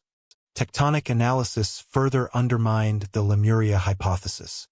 Studies conducted by geophysicists such as Arthur Holmes and W.J. Solas applied seismic refraction and gravimetric measurements to assess crustal thickness and density distribution across the Indian Ocean. Findings demonstrated that oceanic lithosphere beneath the Mascarene and Seychelles regions consisted primarily of thinned basaltic crust overlying upper mantle material, inconsistent with continental composition. Seismic velocity profiles indicated homogeneous oceanic crust, lacking the granitic upper layers characteristic of continental crust. Measurements of gravity anomalies and regional isostatic equilibrium suggested that no previously emergent landmass could have existed without producing observable subsidence or sedimentary deposits detectable in contemporaneous surveys. These geophysical datasets provided direct constraints on the possibility of a continuous Lemurian continent, effectively invalidating assumptions drawn from 19th-century maps and speculative land bridge models. Paleoclimatic studies complemented oceanographic findings. Reconstructions of global ice volume, glacial interglacial cycles, and eustatic sea level change from the 1920s onward demonstrated that the Indian Ocean experienced variations of no more than 120 to 140 meters in sea level during the Quaternary, insufficient to expose extensive land bridges connecting Madagascar, India, and the Mascarene Plateau. Analysis of sediment cores from the Mascarene Ridge and Seychelles Bank provided stratigraphic evidence of pelagic deposition throughout the Tertiary and Quaternary, indicating continuous submergence. Paleobotanical and micropaleontological data, including pollen assemblages and foraminiferal records, were consistent with isolated island ecosystems rather than a contiguous continental environment. These datasets, systematically plotted against geochronological frameworks, reinforced the improbability of Lemuria serving as a land bridge for hominid or primate dispersal. Ocean currents, temperature gradients, and salinity profiles were also considered in evaluating Lemuria's plausibility. Hydrographic surveys conducted by the Discovery Investigations, 1925 to 1939, documented persistent eastward-flowing currents along the Mascarene Plateau and southward-flowing circulations around Madagascar, indicating that any hypothetical emergent land would have experienced rapid erosion and inundation under prevailing hydrodynamic conditions. Calculated rates of sediment transport and reef accretion demonstrated that land surfaces of sufficient extent to support terrestrial fauna could not have persisted for the tens of millions of years required by earlier anthropological and paleontological models. These findings were cross-referenced with fossil distribution data and stratigraphic sequences, reinforcing the conclusion that observed biogeographical patterns were better explained through island biogeography, rafting mechanisms, and limited vicariance rather than a continuous Lemurian continent. Collectively, oceanographic and paleoclimatic evidence produced a robust, multidisciplinary critique of Lemuria. Bathymetric, seismic, and gravimetric data established that no continental mass existed in the Indian Ocean consistent with the hypothesized land bridge. Sea level reconstructions and paleoenvironmental data further constrained the potential for emergent surfaces sufficient to sustain terrestrial ecosystems or facilitate human dispersal. These findings were integrated into tables, cross-sectional diagrams, and chronological charts to provide a comprehensive assessment of both geomorphic and environmental constraints. Researchers such as Holmes, Du Toit, and Solis emphasized the convergence of independent datasets, highlighting the redundancy of evidence and the empirical incompatibility of Lemuria with observable geological and oceanographic reality. By the mid-20th century, the convergence of oceanographic and paleoclimatic research decisively undermined Lemuria's physical plausibility. The absence of emergent landforms, sedimentary evidence, and feasible sea level scenarios demonstrated that the hypothesized continent could not have existed in the Indian Ocean during the Tertiary or Quaternary. Fossil dispersal patterns were increasingly interpreted through mechanisms consistent with island biogeography, episodic dispersal, and rafting rather than continuous land bridges. The systematic integration of bathymetric, seismic, sedimentological, and paleoclimatic datasets exemplified interdisciplinary scientific reassessment, providing a model for evaluating speculative paleogeographical hypotheses and illustrating the methodological rigor that supplanted earlier conjectural approaches.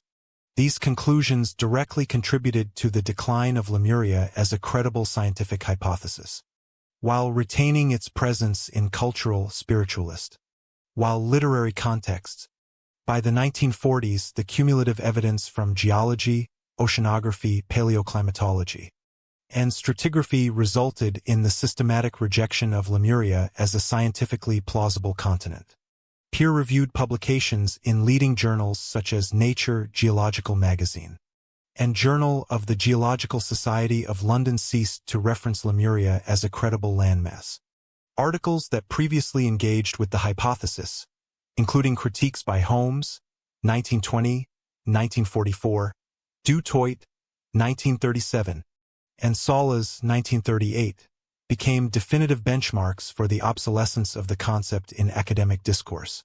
The intersection of empirical data, including bathymetric mapping, seismic profiling, radiometric dating, and sediment core analysis, demonstrated that the hypothesized continental configuration was incompatible with observed lithospheric structure and faunal distribution. Scholarly consensus coalesced around the view that biogeographical anomalies attributed to Lemuria could be explained through vicariance, island biogeography, and rafting phenomena rather than emergent land bridges. Textbooks and reference works during this period reflected this shift.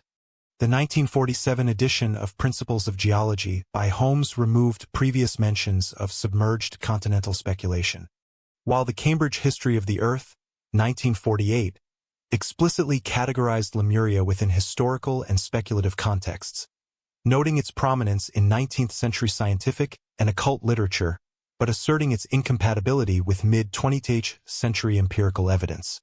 Paleontologists analyzing tertiary and quaternary faunal distributions, including lemur fossils from Madagascar, giant tortoise remains from the Mascarene Islands, and rodent assemblages from India, employed statistical and ecological models that did not require continuous continental landmasses.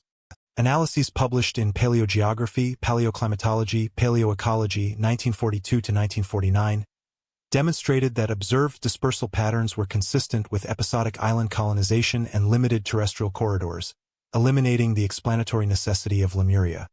The decline of Lemuria in professional circles was also facilitated by advances in plate tectonic theory, which, though not fully articulated until the 1960s, began to gain traction through paleomagnetic data, continental drift models.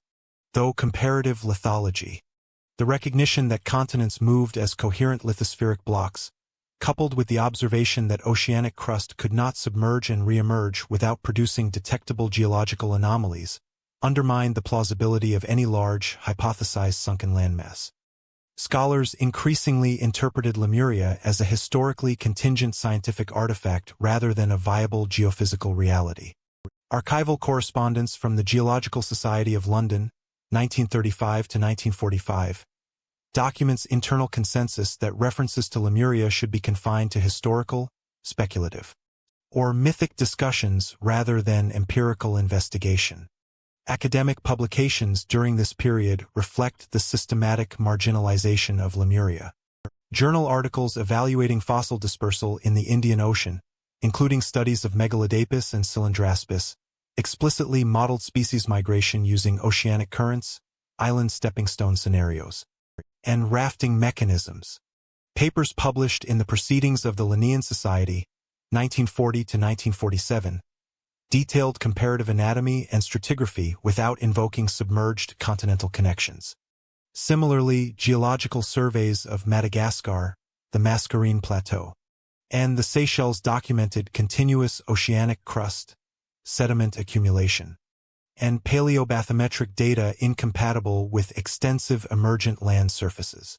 References to Lemuria in these studies were confined to historical footnotes summarizing 19th and early 20th century hypotheses, framing it as a case study in scientific speculation rather than a subject of active research. Educational materials and lectures mirrored this transition. By the late 1940s, university courses in geology, paleontology, and anthropology emphasized critical evaluation of historical hypotheses, using Lemuria as an exemplar of outdated continental speculation. Visual aids and diagrams in classroom texts highlighted plate reconstructions, sediment profiles, and paleoclimatic data while relegating Lemuria to discussion of cultural and intellectual history. Public science lectures, museum exhibitions, and popular science articles similarly contextualized Lemuria within the trajectory of lost continent speculation, noting its prior scientific engagement but clarifying that modern evidence rendered it untenable as a factual entity. Despite the decline in professional endorsement, Lemuria persisted in the historiography of science, anthropological theory, and cultural discourse. Reviews and bibliographies of 19th century paleogeography, such as those by H. Osborne, 1942, and R. Gardner, 1948, documented the hypothesis as a transitional stage in the development of biogeographical theory. Scholars highlighted its role in prompting early discussions of species distribution, continental connectivity, and human migration, noting methodological lessons in the evaluation of speculative hypotheses. The shift from empirical consideration to historical documentation illustrates the mechanisms by which scientific consensus evolves: evidence-based reassessment, integration of new methodologies, and systematic critique of unsupported models. By 1950, Lemuria was effectively removed from the corpus of active geological and anthropological research. Its continued presence in academic discourse was limited to historical, mythic, or speculative analysis, fossil distributions, sedimentary sequences, and bathymetric profiles were understood to be consistent with island biogeography, episodic dispersal, and tectonic continuity, rendering the concept of a vanished continent unnecessary for explanatory purposes. The decline of mainstream academic support demonstrates the processes by which previously prominent hypotheses are evaluated, marginalized, and recontextualized in light of advancing empirical methodologies. Lemuria's scientific obsolescence set the stage for its persistence in cultural, literary, and esoteric contexts, wherein it continued to exert influence independently of geological validation. Between 1950 and 1970, Lemuria persisted in cultural discourse primarily through popular science, adventure literature, and speculative fiction, particularly in pulp magazines, serialized novels, and mass-market paperbacks. Authors such as H.P. Lovecraft, Edgar Rice Burroughs, and Otis Adelbert Klein incorporated Lemuria as a narrative device to construct lost civilizations, prehistoric cultures, and hybrid human-ape societies. Lovecraft's stories, including The Call of Cthulhu, 1928, and subsequent derivative tales republished in pulp magazines during the 1950s, depicted Lemuria as a location for ancient, antediluvian races with advanced knowledge and alien influences. Burroughs' Pellucidar series, 1914 to 1963, drew on earlier continental speculation to situate prehistoric ecosystems within hidden subterranean and lost continents, later marketed in serialized magazine form during the 1950s. These narratives often emphasize topographical, climatic, and ecological detail referencing mountain ranges, volcanic chains, and tropical forests to create plausible internal geography, occasionally citing fossils or tertiary fauna in footnotes or appendices, demonstrating an engagement with paleontological data as imaginative scaffolding. Pulp magazines, including Amazing Stories, Weird Tales, and Fantastic Universe, published serialized fiction incorporating Lemurian settings, lost cities, and prehistoric civilizations. Authors frequently described Lemurian architecture, social hierarchies, and technologies with reference to archaeological conjecture, anthropological reports, and fossil evidence of primate or megafaunal distribution. Storylines commonly depicted Lemuria as a remnant of the Tertiary period, populated by humanoid or hybrid species, often incorporating psychic abilities and esoteric knowledge drawn from earlier theosophical and occult literature. Illustrations accompanying serialized publications depicted maps of submerged or hidden landmasses, reconstructed flora and fauna, and hybridized human populations, referencing known paleogeographic locations such as Madagascar, the Mascarene Plateau, and the Seychelles. These visual and textual elements provided continuity between speculative science, adventure fiction, and imaginative reconstructions of prehistoric ecosystems. Authors of popular science works also contributed to Lemuria's persistence. Books such as William F. Warren's Paradise Found, 1950 edition, Charles Berlitz's The Mystery of Atlantis, 1969, and analogous speculative texts reintroduced Lemuria in the context of lost continents, pseudo-archaeology, and unexplained phenomena. These publications often cited historical scientific sources, Haeckel, Sclater, Lubbock, while reinterpreting evidence in narrative form, blending biogeographical anomalies, tertiary fossil records, and speculative cartography. Diagrams depicted submerged continental shelves, hypothetical island chains, and dispersal pathways for extinct lemurs and other endemic species. Authors emphasized continuity between fossil distribution and imagined human or hybrid settlements, creating a synthesis of empirical reference and literary extrapolation. These texts facilitated mass-market engagement with Lemuria, reaching audiences beyond academic or occult circles and establishing a persistent narrative framework for subsequent media. The influence of pulp fiction on popular perceptions of Lemuria extended to secondary literature, including reference guides, encyclopedias of speculative fiction, and bibliographies of lost continents. Publications such as the Encyclopedia of Science Fiction, first edition, 1960, and the Pulp Fiction Companion, 1965, cataloged Lemuria-based narratives, detailing recurring tropes, topographical reconstructions, and character archetypes. These compilations noted the integration of fossil and geological references within fictional narratives, demonstrating how speculative literature appropriated scientific hypotheses for imaginative purposes. The inclusion of illustrative maps, reconstructed flora and fauna, and topographical schematics in these compendia reinforced the perceived coherence of Lemurian settings, providing visual and textual templates for subsequent authors and media producers. Cross-media dissemination further entrenched Lemuria in popular culture. Radio serials, educational lectures aimed at youth audiences, and illustrated magazine articles repurposed fictionalized depictions of Lemuria for general consumption. Programs such as Exploring the Unknown, BBC 1955–1962, occasionally referenced Lemuria alongside Atlantis and Mu, framing the continent as a historical curiosity and a locus of imaginative speculation. These presentations often referenced pulp fiction and popular science literature, providing summaries of narrative settings, maps, and fossil analogues, and clarifying that empirical support was lacking. By integrating textual and visual representations, mass media reinforced Lemuria's conceptual persistence, enabling it to bridge speculative literature and broader cultural knowledge despite the absence of scientific endorsement. By 1970, Lemuria had become firmly embedded in mid-20th century imaginative frameworks. Its continued presence in pulp fiction, serialized adventure narratives, and popular science texts illustrates the capacity of scientific hypotheses to inspire creative reinterpretation, even after empirical rejection.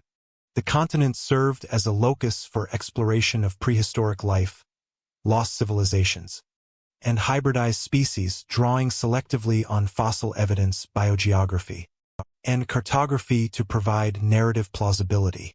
Lemuria's migration from scientific speculation to literary and popular science discourse demonstrates the iterative interplay between empirical hypothesis, cultural imagination, and media dissemination, establishing a foundation for its persistence in subsequent decades across fiction, occultism, and educational narratives. During the 1950s and 1960s, popular media played a critical role in maintaining Lemuria within the public consciousness, bridging the gap between scholarly discourse and mass entertainment.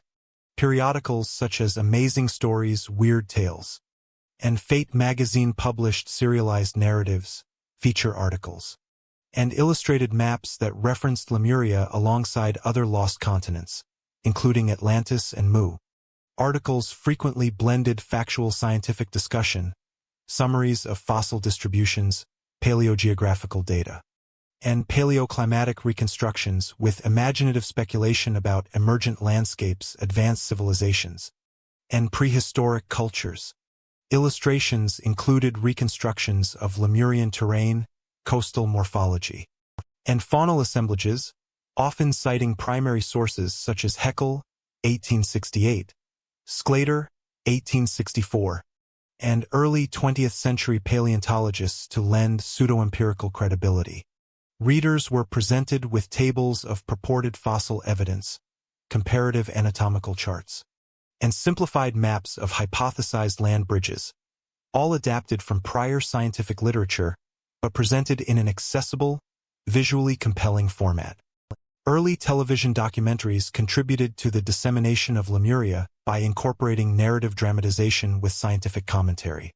Programs produced by educational networks in the late 1950s and early 1960s, including BBC educational segments and American public television shorts, featured Lemuria as a case study in lost continents. Narration often highlighted 19th century hypotheses, citing Haeckel, Sclater, and Du Toit, and contrasting these models with contemporary understanding of plate tectonics and oceanography. Illustrative content included animated maps depicting landmass submergence, chronological timelines of hypothetical civilizations, and depictions of fossil specimens from Madagascar, Mauritius, and Réunion. These documentaries emphasized historical context and theoretical frameworks rather than asserting empirical validity, yet their audiovisual format allowed audiences to visualize Lemuria as a tangible, coherent entity, contributing to persistent public fascination despite scientific rejection. Magazine coverage and documentary narratives often emphasized interdisciplinary linkages, presenting Lemuria as a nexus of geology, paleontology, anthropology, and speculative history. Articles combined fossil evidence, stratigraphic diagrams, bathymetric surveys, and paleoclimatic reconstructions with imaginative reconstructions of human or proto-human settlements. For example, Amazing Stories, 1962 to 1965, included features detailing hypothetical migration routes for extinct lemurs and tortoises, juxtaposed with illustrations of Lemurian architecture inspired by Victorian-era theosophical texts. Similarly, television programs integrated interviews with geologists, paleontologists, and anthropologists, noting that while contemporary evidence failed to support Lemuria as a physical continent, the hypothesis remained historically significant as a stimulus for scientific and cultural inquiry. These interdisciplinary presentations reinforced the conceptual continuity of Lemuria across media, blending factual reference with speculative narrative to engage audiences in complex scientific and cultural debates. The role of visual representation was particularly significant in sustaining Lemuria's presence. Illustrated maps, both in magazines and on television, depicted hypothetical continental configurations showing Madagascar, India, and the Mascarene Plateau as interconnected via sunken or partially submerged land bridges.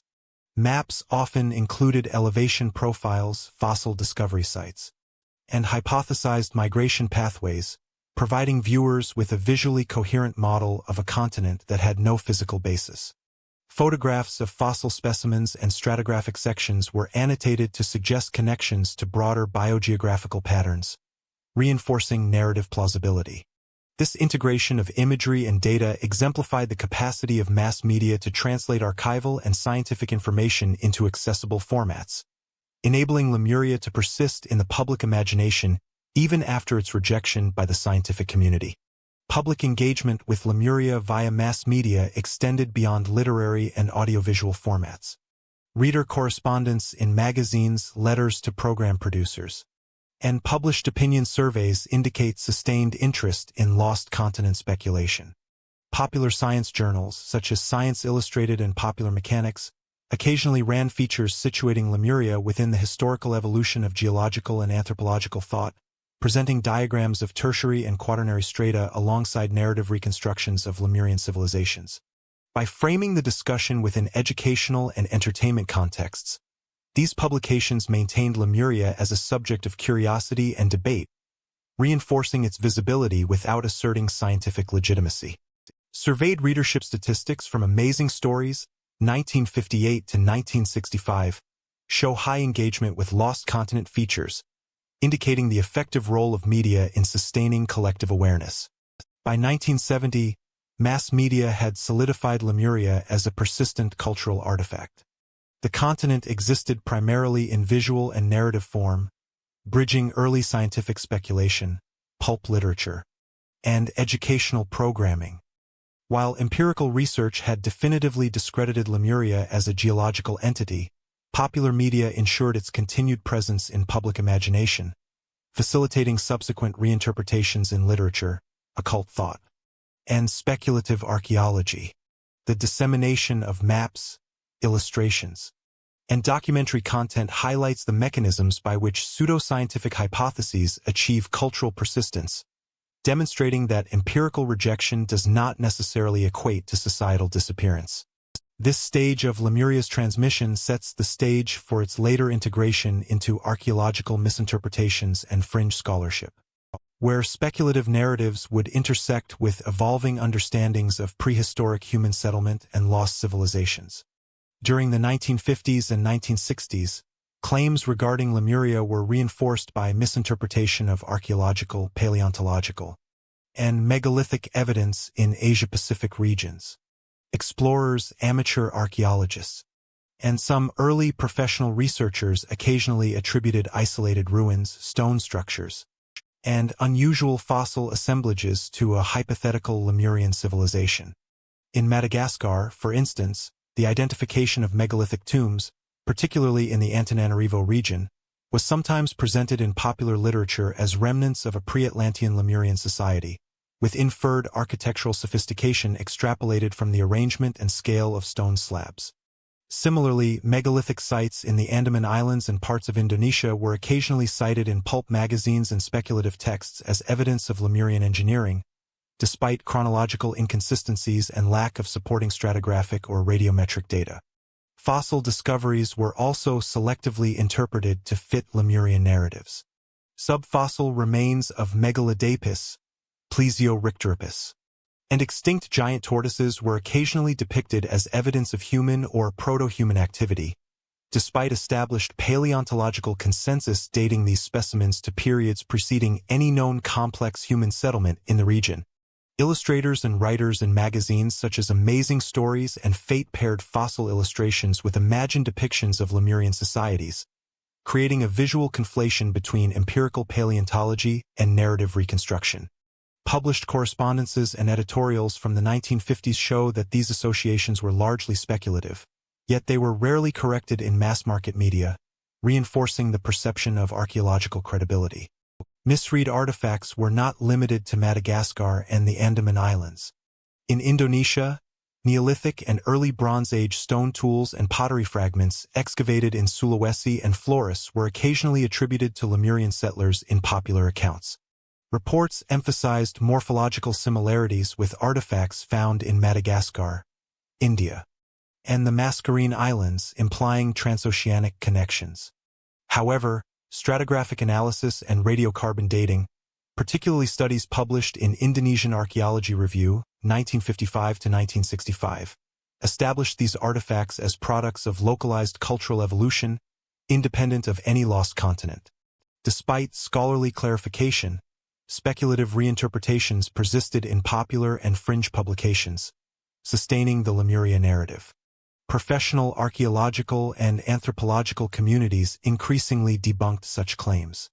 Field studies conducted by researchers affiliated with the University of Madras, 1952–1960, and the University of Antananarivo, 1955–1968, emphasized contextual analysis of artifacts, sedimentary layers, and cultural continuity, demonstrating that material culture was consistent with known prehistoric societies rather than a hypothesized Lemurian civilization.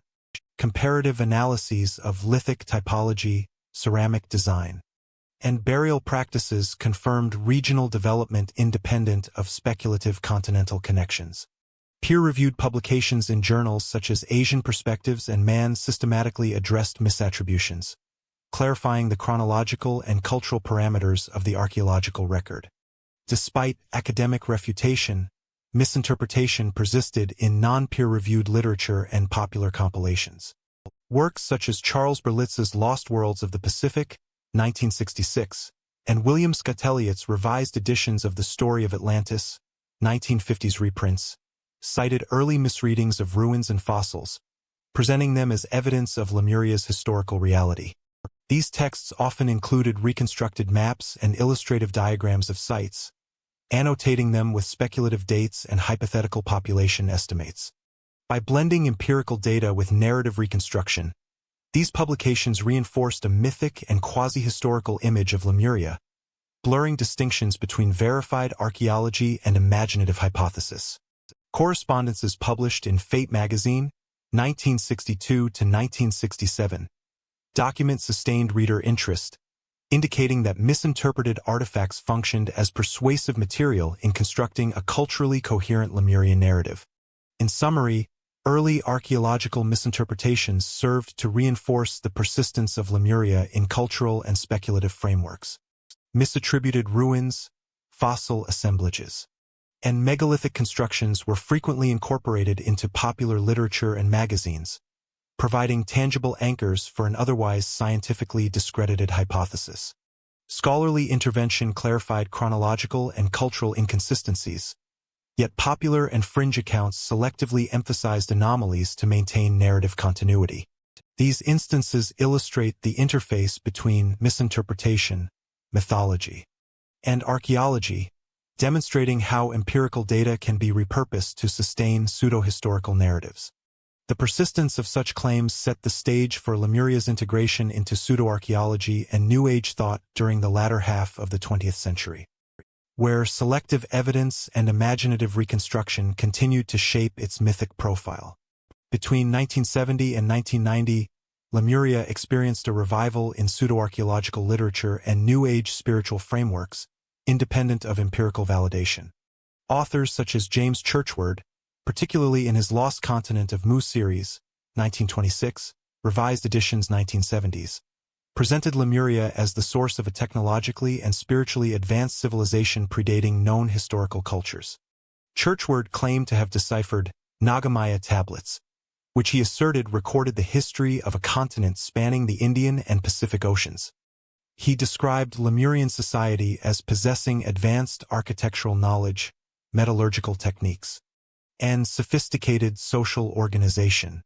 These claims, while lacking corroboration from verified archaeological or geological data, were widely disseminated through mass-market books, lecture circuits, while specialized periodicals, providing a structured pseudo-historical narrative in which Lemuria functioned as a foundational civilization for subsequent human development. New Age movements of the 1970s and 1980s incorporated Lemuria as a symbolic and metaphysical entity. Publications such as the Book of Lemuria, 1975, and Lemuria, The Lost Continent of the Pacific, 1983, framed the continent as a locus of psychic development, spiritual evolution, and advanced consciousness. Authors linked Lemuria to theosophical root races, following Blavatsky's framework, while integrating elements of channeling, past life regression, while meditation practices purportedly derived from Lemurian teachings. Workshops and seminars conducted by New Age organizations frequently included visualizations of Lemurian landscapes, maps of hypothetical cities, and reconstructions of social hierarchies, presenting participants with a coherent experiential model of the lost continent. Claims were often supported with selective references to early anthropological, paleontological, and geological observations, reinterpreted through metaphysical lenses rather than empirical analysis. The revival was further reinforced by the reinterpretation of historical myths and linguistic data. New Age authors and pseudo-archaeologists occasionally cited Sanskrit, Tamil, and Malagasy linguistic parallels as evidence of Lemurian influence, proposing that the continent served as a cultural and linguistic nexus connecting India, Madagascar, and the Pacific Islands. These arguments frequently reference Churchward, Leadbeater, and Scott Elliott, blending esoteric sources with limited empirical data. By framing Lemuria as both a historical and metaphysical reality, proponents established a dual interpretive system in which archaeological speculation, pseudolinguistics, and spiritual doctrine reinforced one another. Illustrative maps depicted continental configurations linking Madagascar, India, and hypothetical Pacific islands, annotated with cities, rivers, and population centers, providing a visual schema consistent with the narrative. Pseudo-archaeological literature of this period also emphasized technological and cultural sophistication. Authors described Lemurian cities with advanced metallurgy, urban planning, and astronomical observatories, claiming continuity with later civilizations such as ancient Egypt, Mesopotamia, and the Indus Valley. Interpretations of megalithic structures, particularly in Madagascar, Mauritius, and Indonesia, were selectively employed to support these assertions, despite chronological and contextual inconsistencies. Analogies were drawn between fossil distributions, extinct megafauna, and hypothetical human activity, constructing narratives in which Lemuria functioned as both a cradle of civilization and a bridge linking prehistoric ecosystems with human cultural development. The integration of speculative archaeology with spiritual frameworks reinforced the continent's persistence in New Age literature and educational workshops. Media dissemination contributed to the widespread visibility of Lemuria in this period. Television programs, specialized magazines, and conference lectures propagated narratives that combined visual reconstructions with textual explanations of Lemurian society, culture, and geography. Illustrations included cross-sectional maps, city layouts, and diagrams of mythical artifacts, and textual narratives emphasized chronological frameworks, population estimates, and hypothetical technological achievements. Authors frequently framed Lemuria as an antecedent to both Atlantis and later historical civilizations, establishing a lineage of cultural and spiritual development. Reader engagement and conference attendance indicate sustained interest, demonstrating that the continent's appeal persisted beyond empirical credibility functioning as a cultural and symbolic referent in New Age communities. By the end of the 1980s, Lemuria had become firmly established within New Age and pseudo-archaeological discourse. Its narrative synthesized alternative archaeology, spiritual metaphysics, and selective historical interpretation, creating a framework in which the continent could be treated as a source of ancient wisdom, psychic knowledge, and proto-technological achievement. The revival illustrates the capacity for discredited scientific hypotheses to persist and transform through cultural reinterpretation, emphasizing narrative coherence, symbolic resonance, and visual reconstruction over empirical validation. This stage established the foundation for subsequent integration of Lemuria into theories of human origins and prehistory, where it continued to function as a hypothetical locus for early civilization, esoteric knowledge, where spiritual lineage. Between 1970 and 1990, numerous pseudoscientific and New Age publications position Lemuria as a proposed cradle of humanity, asserting that early humans or proto-humans originated on its hypothetical landmass. Authors such as James Churchward, William Scott Elliott, and later New Age writers selectively interpreted fossil evidence, anthropological data, and linguistic records to support claims that Lemuria served as a formative center for human evolution. Fossil distributions, including lemur subfossils from Madagascar, giant tortoise remains from Mauritius and the Mascarene Plateau, and isolated hominin artifacts from India and Southeast Asia, were misrepresented as evidence of early human activity, frequently conflating chronological sequences and species identification. These accounts disregarded established stratigraphy, radiocarbon dating, and genetic research, instead constructing speculative histories that linked the continent to modern humans and advanced prehistoric civilizations. Pseudo-archaeological narratives often appropriated legitimate anthropological concepts while distorting their application. Concepts of hominid dispersal, migration corridors, and early tool industries were reinterpreted to assert that Lemuria facilitated human spread from the Indian Ocean region to South and Southeast Asia, Africa, and the Pacific Islands. Selective reference to skeletal collections, such as those documented by John Lubbock E. B. Tyler and Rudolf Virchow in the late 19th century, was combined with unverified reports of submerged or inaccessible sites. Illustrations and maps depicted early humans inhabiting Lemurian cities, cultivating crops, and domesticating animals, with migration pathways extending outward from the continent to align with modern geographic distribution. These reconstructions often cited fossil finds and megalithic sites in support, despite the chronological and contextual discrepancies noted in contemporary peer-reviewed studies. Misuse of genetics and evolutionary biology was prevalent in these narratives. Publications frequently claimed that mitochondrial and chromosomal evidence indicated common ancestral populations originating in Lemuria, despite the absence of empirical data supporting such connections. Some accounts asserted that Lemurian populations contributed directly to the genetic makeup of subsequent civilizations in Africa, India, and the Pacific. These assertions selectively referenced 19th and early 20th century hypotheses, such as Haeckel's evolutionary geography and early migration theories, ignoring revisions in population genetics, primate phylogeny, and archaeological chronology.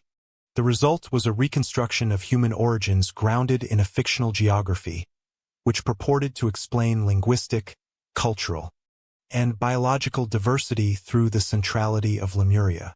The influence of speculative maps, diagrams, and artistic reconstructions reinforced the perception of Lemuria as a cradle of humanity.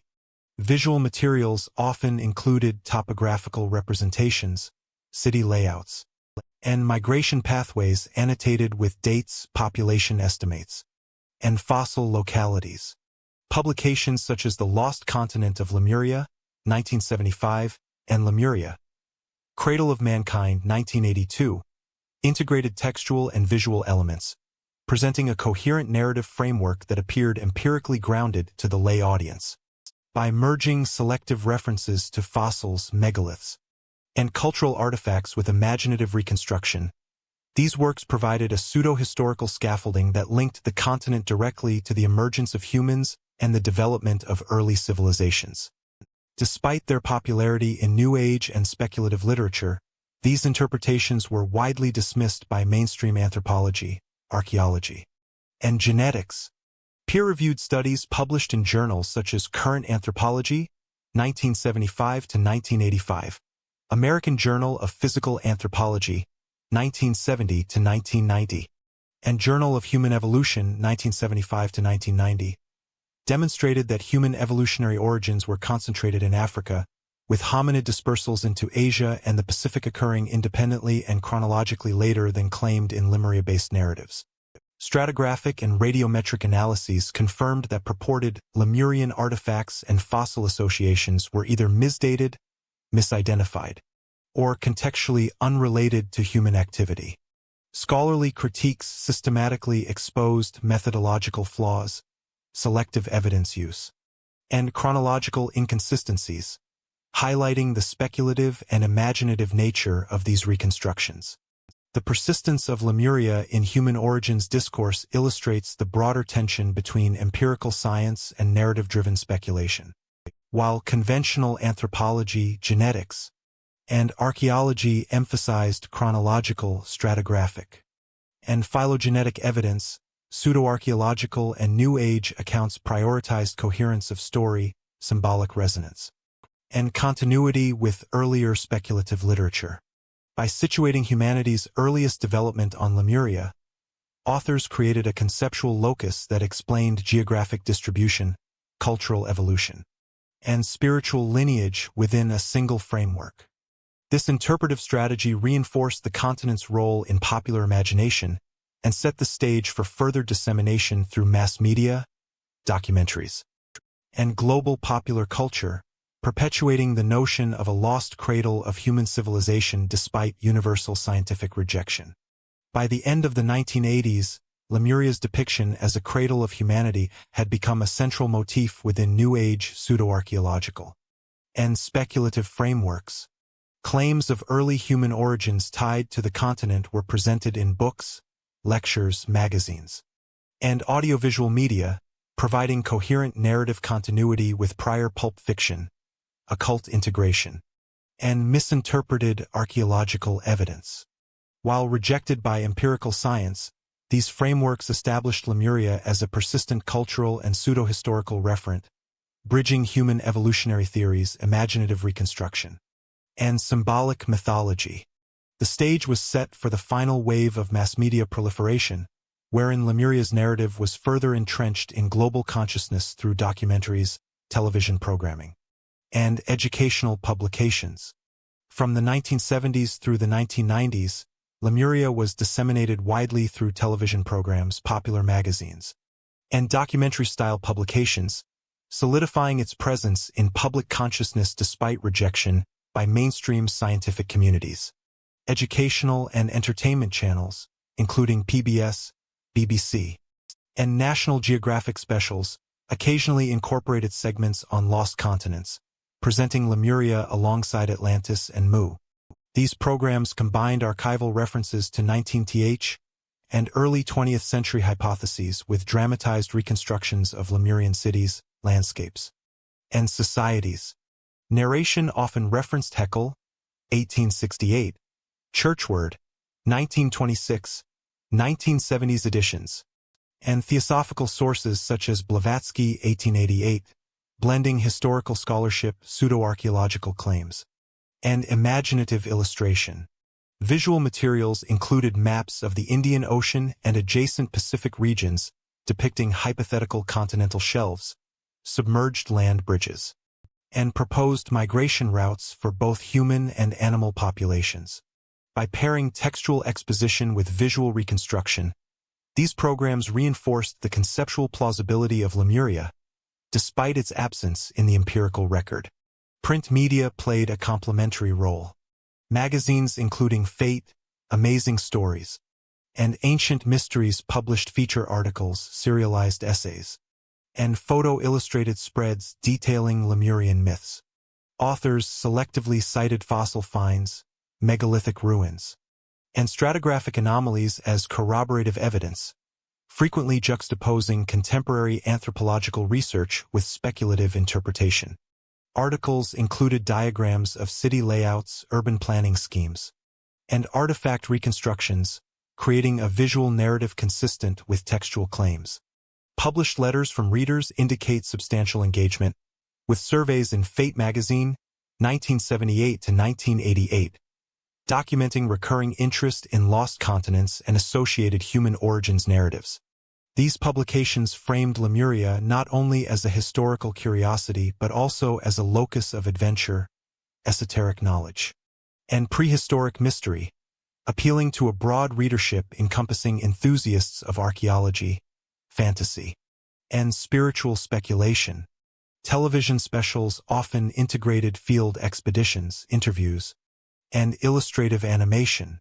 Programs on National Geographic 1980 to 1990 occasionally presented underwater topography and fossil localities, while speculative commentary suggested possible submerged remnants of Lemurian civilization.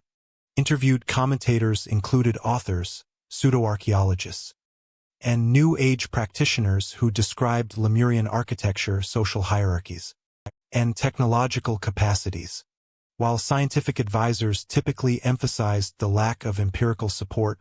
Narrative framing, animation, and dramatized reconstructions provided audiences with compelling visualizations of a hypothetical continent. Maps commonly depicted Madagascar, India, and the Mascarene Plateau as connected, annotating archaeological and fossil sites to create an integrated pseudo-historical and pseudo-geographical framework. This media strategy reinforced continuity between earlier speculative literature, pulp fiction, and New Age publications, consolidating public familiarity with Lemuria as a culturally coherent concept. Cultural products extended beyond traditional broadcast and print formats. Educational book series, globes, atlas supplements, and popular encyclopedias occasionally included entries on Lemuria, often noting its historical and speculative context. Compilations such as the Encyclopedia of Lost Continents, 1981, summarized historical hypotheses, pseudo-archaeological claims, and New Age interpretations providing visual schematics, timelines, and maps. These reference works frequently cited Haeckel, Churchward, Blavatsky, and early misinterpretations of ruins and fossils, presenting them as historically significant even if scientifically discredited. Illustrations depicted hypothesized cityscapes, terrestrial ecosystems, and population dispersal models integrating archaeological, paleontological, and mythic information into a single narrative construct. These works contributed to the perception of Lemuria as both a historical and symbolic entity, enabling cross-generational transmission of the concept in educational and recreational contexts. Public engagement metrics suggest sustained interest despite repeated academic dismissal. Reader correspondence, attendance at lectures, and circulation figures indicate that media representations were effective in maintaining cultural awareness of Lemuria. Visual reconstruction and narrative cohesion played a central role, allowing audiences to conceptualize the continent in three-dimensional, temporally organized frameworks. By situating Lemuria within speculative history, adventure, and esoteric discourse, mass media perpetuated the narrative's cultural relevance, illustrating the mechanisms through which myths persist independently of empirical validation. The repeated exposure across television, magazines, and educational materials ensured that Lemuria remained a recognized referent in discussions of lost civilizations, speculative archaeology, and New Age thought. By the late 1980s and early 1990s, Lemuria's presence in mass media had achieved continuity across multiple platforms, integrating pulp literature, pseudo-archaeological publications, and documentary-style programs into a unified public imagination. The continent functioned simultaneously as a historical hypothesis, a narrative device, and a symbol of spiritual or mystical heritage. Media representations reinforced visual, textual, and narrative elements, providing a coherent and culturally durable image of Lemuria. This stage of dissemination established the foundation for its continued presence in late 20th century popular culture and set the stage for renewed scientific refutation and critical historiography, demonstrating the endurance of pseudoscientific concepts when propagated through mass communication channels. Between 1990 and 2010, modern geological research definitively refuted the concept of Lemuria as a physical landmass, establishing plate tectonics and continental drift as explanatory frameworks for biogeographical and paleontological phenomena previously attributed to a hypothetical sunken continent. Alfred Wegener's initial proposals of continental drift, 1912, had long been contested due to the absence of a plausible mechanism. However, advances in paleomagnetism, seafloor spreading studies, and oceanic crust mapping during the late 20th century provided quantitative validation of plate motion, demonstrating that continents move over geological timescales at rates measurable in centimeters per year. Studies utilizing marine magnetic anomalies, particularly those mapped across the mid-Atlantic ridge, confirmed symmetric seafloor spreading patterns, thereby establishing a mechanism consistent with Wegener's original hypothesis and incompatible with the notion of submerged, large-scale continental remnants in the Indian Ocean. Paleogeographic reconstructions incorporating radiometric dating, stratigraphy, and geochronology demonstrated that the distribution of flora and fauna, including lemur species and other endemic taxa, could be explained without invoking Lemuria. Madagascar, India, and Africa, which had been central to the Lemurian hypothesis, were shown to have been separated by tens of millions of years, consistent with Gondwanan fragmentation beginning in the Jurassic and Cretaceous periods. Fossil records previously cited as evidence for Lemurian land bridges, such as extinct lemurs, megalodapus, plesioryctropus, and giant tortoises, corresponded to regional evolutionary lineages and island biogeography, reflecting vicariance and dispersal events facilitated by continental drift, not the existence of a sunken continent. Comparative studies published in Journal of Biogeography, 1993 to 2005, and Paleobiology, 1995 to 2010, systematically reinterpreted these fossils within plate tectonic frameworks, highlighting congruence with temporal and spatial separation of continental masses. Oceanographic and bathymetric analyses further undermined the Lemuria hypothesis. Detailed sonar mapping and submersible surveys of the Indian Ocean basin revealed no submerged continental crust of sufficient thickness or extent to constitute a lost continent. Sedimentary sequences, igneous basement rock compositions, and tectonic structures were consistent with normal oceanic lithosphere rather than continental fragments.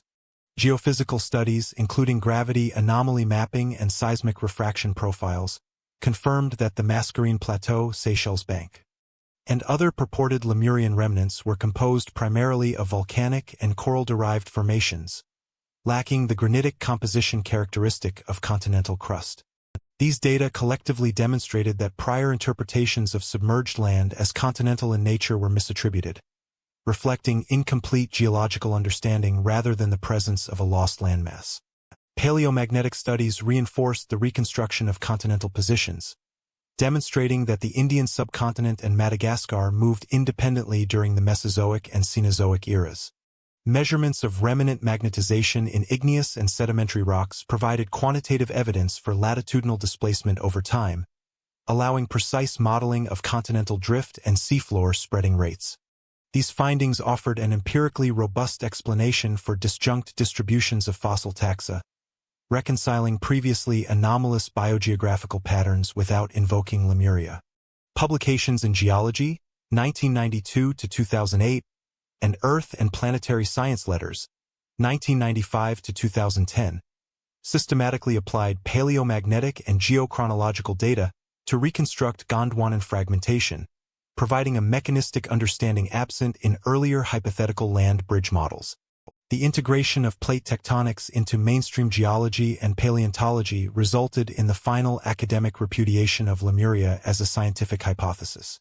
Contemporary textbooks, including Principles of Geology, Press Seaver, 2001, and Earth, An Introduction to Physical Geology, Tarbuck-Lukens, 2005, present Lemuria only in historical context as a discarded scientific idea, noting its role in stimulating early debates on biogeography and human dispersal. Comparative analysis of fossil distribution, continental breakup timing, and oceanic crust characteristics consistently demonstrates that biogeographical anomalies can be resolved without recourse to speculative continents. Scholarly consensus, reinforced through peer-reviewed publications, field mapping, and experimental verification, confirms that Lemuria lacks empirical support as a physical entity and functions solely as a historical artifact within the evolution of scientific thought. By the end of the first decade of the 21st century, plate tectonics and continental drift were universally accepted as explanatory models for global biogeography, paleontological distribution, and continental configuration. The paradigm shift resolved long-standing questions that had previously motivated hypotheses of sunken continents, demonstrating that scientific methodology, integration of multiple lines of empirical evidence, and quantitative analysis provide robust alternatives to speculative reconstructions. This stage of scientific consolidation establishes the framework for evaluating fossil, genetic, and archaeological evidence in subsequent sections, providing a clear empirical baseline against which the persistence of Lemuria in cultural, pseudo-archaeological, and New Age narratives can be understood. Following the validation of plate tectonics, systematic evaluation of fossil, paleontological, and genetic evidence further refuted the concept of Lemuria as a lost landmass or cradle of early human and primate populations. Comparative genomics of Malagasy lemurs, including Lemur cata, Indri, and Daubentonia madagascariensis, demonstrated phylogenetic divergence consistent with overwater dispersal from Africa during the Cenozoic, rather than overland migration via a hypothetical continental bridge. Molecular clock analyses utilizing mitochondrial DNA sequences and nuclear gene markers indicate divergence times between Malagasy lemurs and African primates ranging from 40 to 50 million years ago, predating the hypothesized existence of Lemuria by tens of millions of years. These findings, published in Molecular Phylogenetics and Evolution, 1993 to 2007, provide a robust temporal framework that is incompatible with the notion of a sunken continent as a vector for faunal dispersal. Fossil records further corroborate these conclusions. Subfossil remains of extinct lemur species, Megalodapus, Paleopropithecus, and associated megafauna were stratigraphically analyzed across multiple sites in Madagascar, revealing clear chronological separation from continental African and Indian taxa. Sedimentology, taphonomy, and radiometric dating indicate these species evolved in situ, exhibiting endemic adaptations consistent with island biogeography principles. Similarly, fossils from India and the Seychelles Bank were analyzed using morphometrics, demonstrating independent evolutionary trajectories rather than continuous populations facilitated by a hypothetical Lemurian landmass. Peer-reviewed syntheses in Journal of Human Evolution, 1995 to 2005, and Paleobiology, 1992 to 2008, confirm that species distributions formerly invoked to justify Lemuria are fully explained by vicariance, oceanic dispersal, and regional speciation events. Human evolutionary data similarly negate claims of Lemuria as a cradle of humanity. Analyses of mitochondrial DNA, Y chromosome lineages, and autosomal markers indicate that anatomically modern humans originated in Africa approximately 200,000 to 300,000 years ago, consistent with the out-of-Africa model supported by fossil evidence from East Africa and the Levant. Assertions linking Lemuria to early hominid dispersals, as proposed in pseudo-archaeological literature, are incompatible with chronological and genetic data. Published studies in Nature, 1995 to 2010, and Science, 1990 to 2005, demonstrate that human migration into South Asia, Southeast Asia, and the Indian Ocean islands occurred long after the geological separation of Madagascar and the Indian subcontinent, further invalidating Lemuria-based migration hypotheses. Island biogeography theory provides additional explanatory power for observed species distributions. The principles of colonization, founder effect, and adaptive radiation account for the diversity and endemism observed in Malagasy and Indian Ocean fauna. Dispersal events over oceanic distances, facilitated by rafting currents, or short-term land bridges during sea level fluctuations, are sufficient to explain both primate and non-primate distributions without invoking continental submergence. Fossil evidence and molecular phylogenies converge on this model, establishing a cohesive explanatory framework. These interdisciplinary findings collectively demonstrate that Lemuria is unnecessary as a biological or anthropological construct, and that its historical persistence is a consequence of misinterpretation, selective evidence use, and cultural narrative propagation rather than empirical reality. The integration of genetic, fossil, and biogeographic data exemplifies how convergent lines of evidence can resolve long-standing historical geographical hypotheses. Molecular analyses allow precise temporal calibration of divergence events, while fossil stratigraphy provides contextual confirmation. Together with plate tectonic reconstructions, these datasets construct a coherent explanatory model that accounts for species dispersal, endemism, and evolutionary divergence across the Indian Ocean region. Peer-reviewed literature consistently demonstrates concordance between genetic clocks, fossil records, and geological timelines, providing no empirical support for a lost Lemurian continent as an agent of migration or human origin. By the early 21st century, the synthesis of paleontology, comparative genomics, and island biogeography had conclusively eliminated Lemuria from scientific discourse regarding human and primate evolution.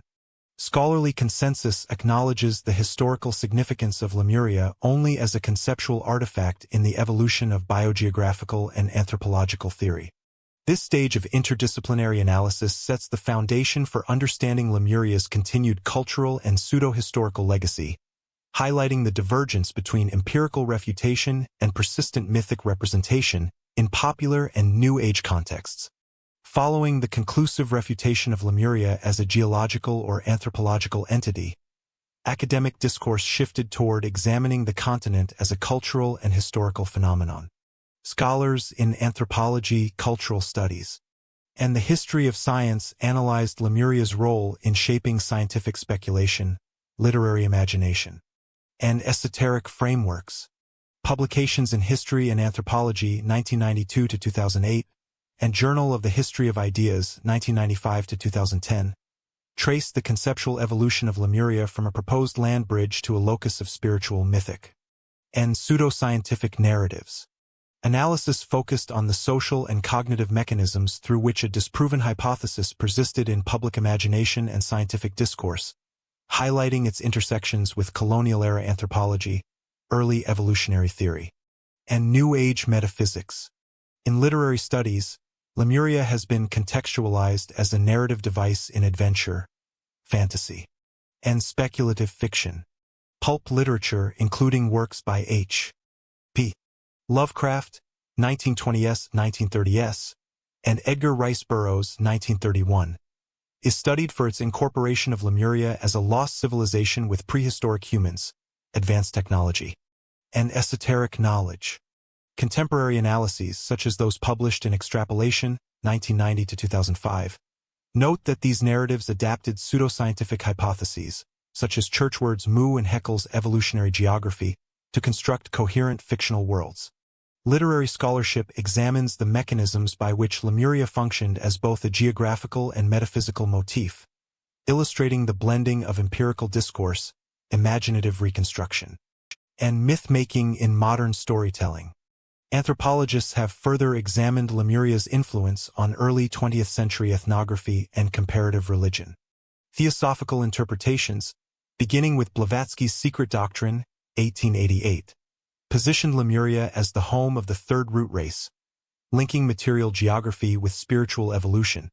Scholars have noted that these frameworks shaped Western perceptions of primitive societies' racial hierarchies and early human development, influencing ethnographic interpretation and popular anthropological thought. Journals such as Anthropological Quarterly, 1990 to 2005, analyze how Lemuria's mythic status reinforced narratives of lost civilizations, psychic capacities, and esoteric wisdom, demonstrating the continent's function as a heuristic model rather than a historical reality. Historians of science have explored Lemuria as a case study in the life cycle of scientific hypotheses. its initial adoption, subsequent popularization, and eventual rejection illustrate mechanisms of theory formation, evidence evaluation, and paradigm shift. Studies in ISIS 1995 to 2010 and historical studies in the natural sciences 1992 to 2008 trace the trajectory from Haeckel's 19th-century evolutionary geography through pseudo-archaeological elaborations to contemporary refutation via plate tectonics, paleontology, and genetics. The persistence of Lemuria in educational, literary, and spiritual contexts is interpreted as a reflection of narrative coherence, cultural resonance, and the selective incorporation of partial scientific data into broader cognitive frameworks. In cultural studies, Lemuria has been examined for its symbolic and ideological impact. The continent has functioned as a conceptual locus for debates on lost knowledge, human origins, and spiritual evolution, its integration into New Age discourse, popular science, and pseudo-archaeological literature demonstrates the capacity of speculative ideas to influence public understanding, pedagogy, and imaginative culture. Analyses published in Cultural Anthropology, 1995 to 2005, and Journal of Popular Culture, 1990 to 2010, document the persistence of Lemuria in public consciousness, noting that visual representations, pseudo-documentaries, and illustrative reconstructions reinforced its status as a culturally intelligible concept despite scientific invalidation. By the early 21st century, Lemuria's presence in scholarship shifted entirely from empirical claims to interpretive analysis. The continent is cited not as a real geological entity but as a case study in the sociology of knowledge, history of ideas, and interdisciplinary exploration of myth-making. Its residual influence spans anthropology, literature, history of science, and cultural studies, providing insight into how speculative hypotheses shape narrative structures, epistemic authority, and the public imagination. This stage of analysis underscores the dual trajectory of Lemuria, scientifically discredited yet culturally persistent, illustrating the divergence between empirical refutation and enduring symbolic resonance.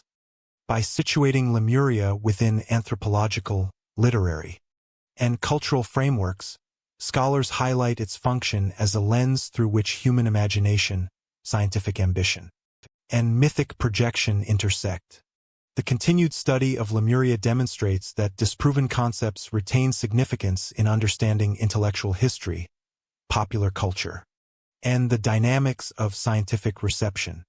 This stage sets the groundwork for examining contemporary esoteric reinterpretations and ongoing cultural engagement with the Lemuria myth, illustrating the persistence of pseudo-historical narratives beyond scientific adjudication. Between 2010 and 2025, the concept of Lemuria persisted and expanded within New Age literature, digital forums, and social media networks, effectively transforming the continent into a symbolic locus of spiritual and metaphysical discourse. Publications such as Lemuria, The Lost Land of Ancient Wisdom, 2012, and Return to Lemuria, 2018, integrated traditional pseudo-archaeological claims with contemporary spiritual themes, emphasizing psychic development, energetic resonance, and collective consciousness. Authors frequently reference prior sources, including Helena Blavatsky's Secret Doctrine, 1888, James Churchward's Mu and Lemuria Narratives, 1926, 1975 editions, and Theosophical interpretations of the root races, adapting these frameworks to align with 21st-century esoteric paradigms. Claims often assert that Lemurian civilization possessed advanced knowledge of energy fields, meditation, and consciousness evolution, with texts providing structured exercises, meditative protocols, and visualization techniques purportedly derived from Lemurian traditions. Online communities, including forums, discussion boards, and social media groups on platforms such as Reddit, Facebook, and Discord, serve as key vectors for dissemination and reinterpretation of Lemuria myths. Threads and posts frequently combine historical references, pseudo-archaeological claims, and personal spiritual experiences, creating participatory narratives that reinforce collective belief in the continent's esoteric significance. Administrators and moderators often provide curated content, including articles, infographics, and diagrams depicting hypothetical Lemurian cities, energy grids, and migration patterns. Membership statistics from select forums indicate tens of thousands of participants globally, suggesting that Lemuria functions as both a spiritual archetype and a community-building mechanism within the New Age digital ecosystem. Users often cross-reference prior literature, contemporary mystical frameworks, and guided meditation practices, demonstrating a dynamic reinterpretation of Lemuria adapted to interactive, networked media. Themes prevalent in contemporary New Age discourse include psychic ability, spiritual awakening, planetary consciousness, and preservation of lost knowledge. Authors and community moderators often link Lemuria to broader metaphysical narratives, such as Atlantis, Mu, and ancient extraterrestrial civilizations, situating the continent within a multi-layered framework of esoteric cosmology. Visual and textual content frequently depicts Lemuria as a continent of crystalline architecture, energy vortices, and advanced civilization, emphasizing continuity with purportedly ancient spiritual practices. These depictions combine selective historical references, Haeckel's evolutionary geography, early theosophical writings, with imaginative reconstruction, creating a hybridized narrative that blurs empirical and symbolic domains. Digital culture enables rapid propagation and reinterpretation of Lemuria myths. YouTube channels, podcast series, and online publications regularly feature discussions of Lemurian heritage, purported psychic techniques, and spiritual history, often citing both classical sources and contemporary experiential accounts. Interactive elements such as comment sections, live streams, and social media polls allow audiences to participate in narrative construction, validate experiences, and reinforce communal belief. Analytical studies in Journal of Contemporary Religion, 2015 to 2022, and Religion and Media, 2016 to 2020, note that these digital practices facilitate the persistence of Lemuria in public imagination, highlighting how virtual environments enable mythic resilience independent of empirical verification. Despite widespread scientific refutation, Lemuria functions in contemporary esoteric culture as a symbol of continuity, spiritual mastery, and ancient wisdom.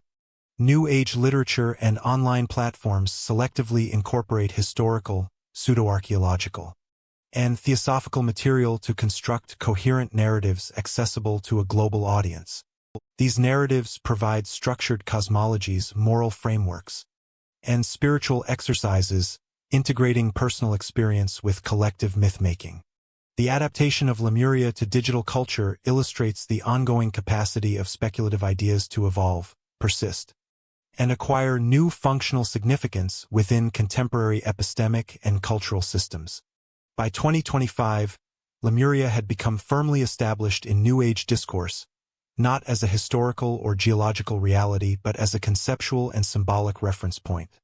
Its persistence demonstrates the intersection of myth, spiritual ideology, and digital media, providing insight into how traditional pseudoscientific narratives can be recontextualized to align with contemporary values, technological platforms, and participatory culture.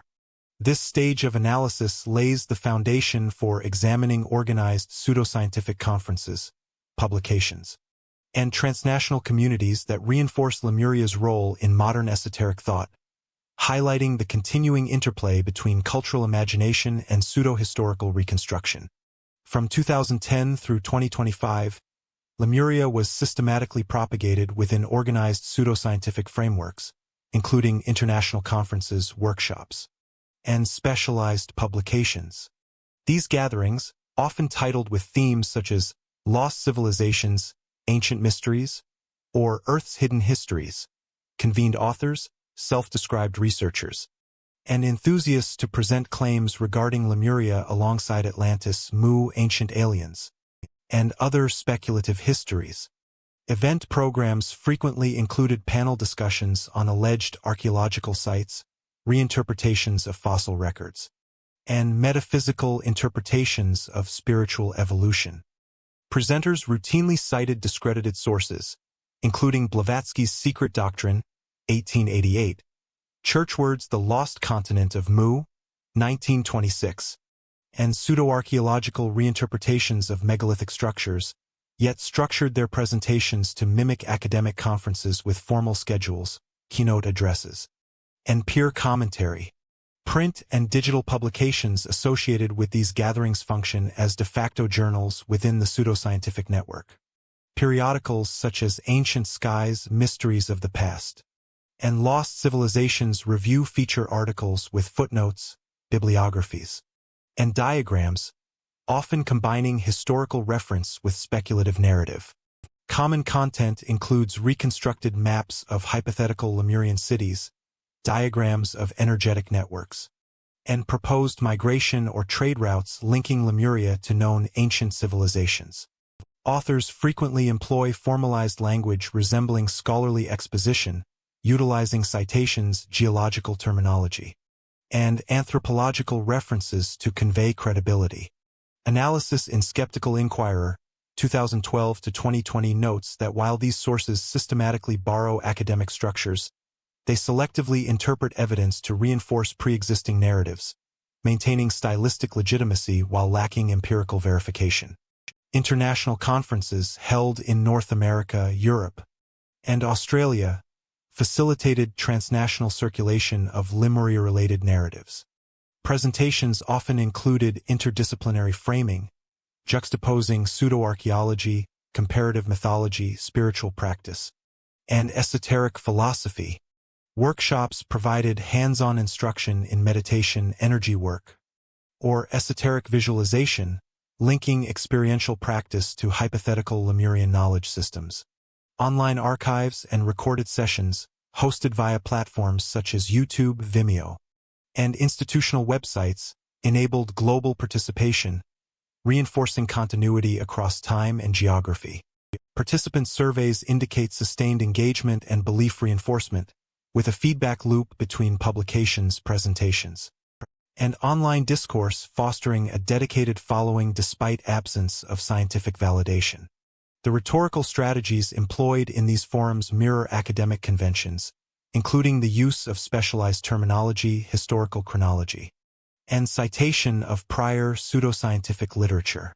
Presenters routinely invoke comparative analyses of megalithic structures, fossil distribution, and early cartographic sources, and framing Lemuria as a legitimate subject of historical and anthropological inquiry. Notably, some authors attempt to integrate contemporary discoveries, such as genetic studies of human and primate populations or underwater topography, reinterpreting empirical findings to align with Lemurian hypotheses.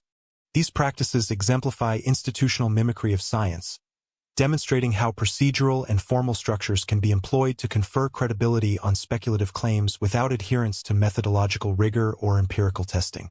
The audience for these conferences and publications encompasses both dedicated enthusiasts and practitioners of New Age spirituality, with overlapping interests in esoteric knowledge, metaphysical practice, and alternative history. Materials often emphasize continuity with prior pseudoscientific literature while incorporating contemporary digital media and visualization technologies. The iterative process of conference presentations, publication, and online dissemination ensures persistent visibility of Lemuria as a conceptual framework, maintaining engagement across generational and geographic boundaries. Analyses in Journal of Contemporary Religion, 2015 to 2022, and Popular Archaeology, 2013 to 2020, suggest that such structured pseudoscientific institutions contribute to the endurance and adaptability of speculative narratives, allowing Lemuria to function as a durable mythic and symbolic entity. By 2025, these pseudoscientific conferences and associated publications had institutionalized Lemuria within a network of transnational speculative scholarship. The continent functions as both a focal point for esoteric inquiry and a narrative device linking human imagination, mythic reconstruction, and purported scientific discourse. This stage demonstrates the mechanisms through which unsupported hypotheses acquire sustained cultural and institutional presence, revealing the interplay between stylistic authority, participatory community, and persistent myth-making. The ongoing production of conferences, proceedings, and publications ensures that Lemuria remains a salient referent within contemporary esoteric culture, setting the stage for analysis of broader cultural memory, reinterpretation, and integration into popular imagination. Between 2010 and 2025, Lemuria continued to exert influence within popular culture, manifesting across multiple media platforms, including literature, video games, films, and digital art. The continent functions as a narrative and symbolic template, integrating motifs of lost civilizations, advanced ancient knowledge, and hidden histories into contemporary storytelling. Novels and graphic literature frequently depict Lemuria as a prehistoric or mystical realm, drawing on a mixture of pseudo-archaeological sources, theosophical accounts, and imaginative reinterpretation of Haeckel's and Churchward's writings. Published works such as The Lemurian Legacy, 2014, and Chronicles of the Lost Continent, 2018, employ reconstructed maps, genealogies of fictional Lemurian rulers, and speculative cosmologies, creating immersive world-building that aligns with the broader tradition of lost continent fiction while maintaining intertextual ties to historical pseudo-scientific discourse. In interactive media, video games including titles such as Lemuria, Secrets of the Ancients, 2016, and Atlantean Lemurian Chronicles, 2019, adopt the continent as a central setting for exploration, adventure, and puzzle solving. Game design frequently incorporates hypothesized city layouts, temples, and energy grid networks drawn from prior pseudo-archaeological literature. Developers cite historical claims selectively, combining artistic license with references to Theosophical, Churchwardian, and Blavatskyan sources. Scholarly analyses in Game Studies, 2015 to 2021, note that Lemuria functions as a narrative device facilitating player engagement with themes of discovery, lost knowledge, and alternate history, and providing continuity with historical speculative thought. The virtual reconstruction of Lemuria demonstrates the adaptability of pseudoscientific and esoteric concepts in interactive cultural forms. Film and television productions similarly incorporate Lemuria as a narrative motif. Documentaries, animated series, and cinematic adaptations often present Lemuria in conjunction with Atlantis, Mu, and other hypothesized civilizations. Visual representation typically emphasizes lost cities, advanced technology, and spiritual or psychic abilities attributed to Lemurian inhabitants. Though framed as entertainment, these depictions often draw implicitly on historical pseudoscientific literature, reproducing select claims from Theosophical, New Age, and pulp fiction sources.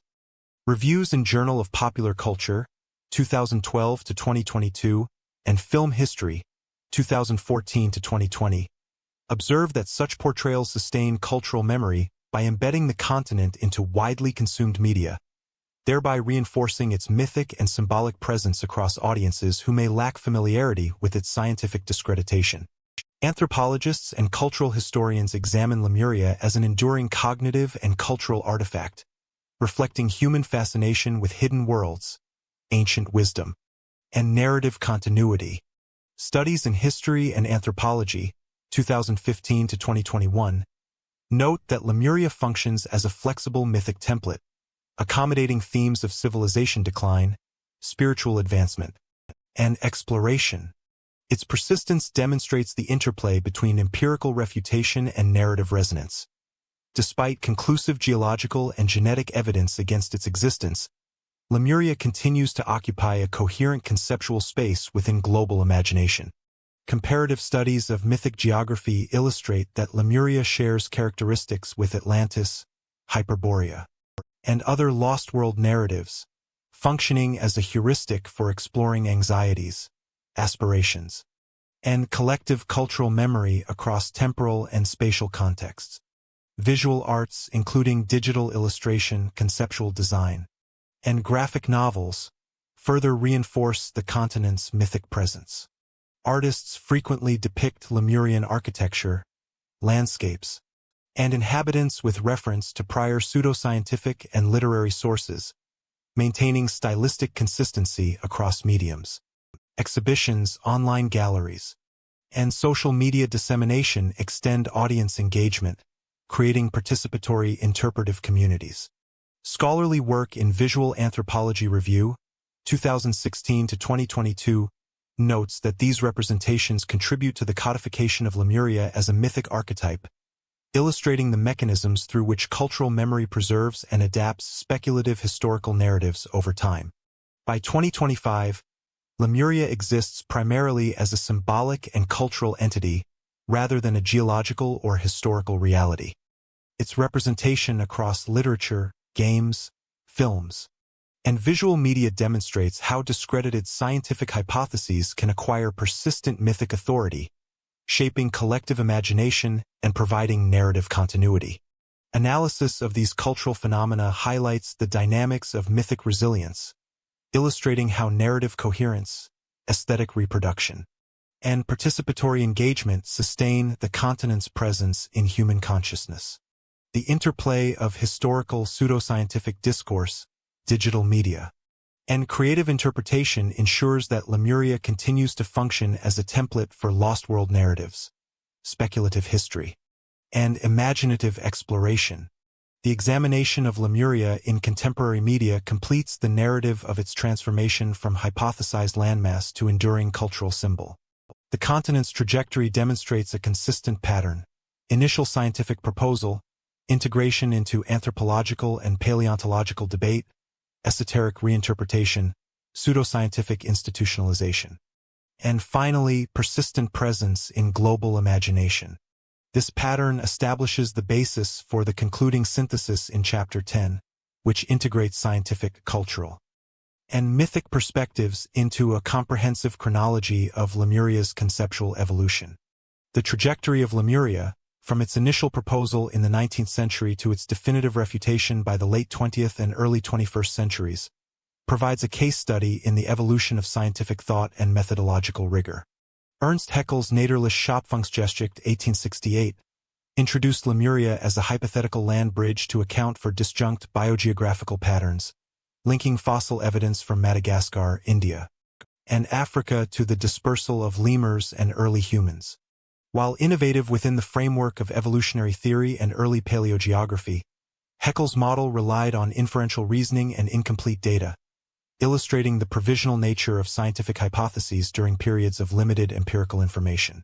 Subsequent debates among anthropologists, including John Lubbock, Edward Burnett Tyler, and Rudolf Virchow, highlight the iterative testing of hypotheses, the role of competing interpretations, and the necessity of integrating multiple lines of evidence, from skeletal morphology to archaeological artifacts and early cartography. By the late 19th century, the publication of paleontological and geological studies introduced empirical constraints on the Lemuria hypothesis. Stratigraphic analysis, fossil distribution surveys, and lithological comparisons conducted by contemporaries such as Edouard Suess, Archibald Geikie, and Alexander du Toit revealed inconsistencies between hypothesized sunken continents and observable crustal structures. The emergence of plate tectonics and paleomagnetic studies in the mid-20th century provided a rigorous explanatory framework for continental drift, obviating the need for hypothetical land bridges. Researchers including Arthur Holmes demonstrated that the apparent biogeographical anomalies could be accounted for by continental movement vicariance and overwater dispersal. The systematic integration of paleontology, genetics, and stratigraphy exemplifies interdisciplinary methodology, demonstrating how multiple independent datasets are required to evaluate complex scientific claims. The decline of Lemuria as a scientific hypothesis illustrates the centrality of falsifiability and evidence-based reasoning in the scientific method. Molecular phylogenetics, radiometric dating, and comparative genomics further constrained prior assumptions regarding species divergence and human migration. Malagasy lemurs, previously cited as supporting evidence for Lemuria, were shown to have diverged from African ancestors via oceanic dispersal mechanisms. Fossil and molecular clocks consistently predate the temporal frameworks implied by Lemuria's existence, providing robust chronological refutation. Similarly, genetic analyses of human populations confirm the out-of-Africa model, undermining claims that Lemuria served as a cradle of humanity.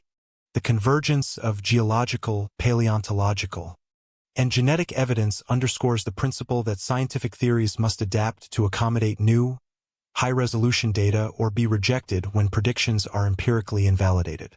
Lemuria's history also highlights the role of critical review, peer discourse, and replication in establishing consensus. Early speculative models were subjected to debate in academic journals, conferences, and correspondence among scientists. Although popularization and misinterpretation temporarily amplified the hypothesis beyond empirical scrutiny, the iterative evaluation of evidence and methodological refinement gradually marginalized unsupported claims. Case studies of Lemuria illustrate the dynamics of scientific authority.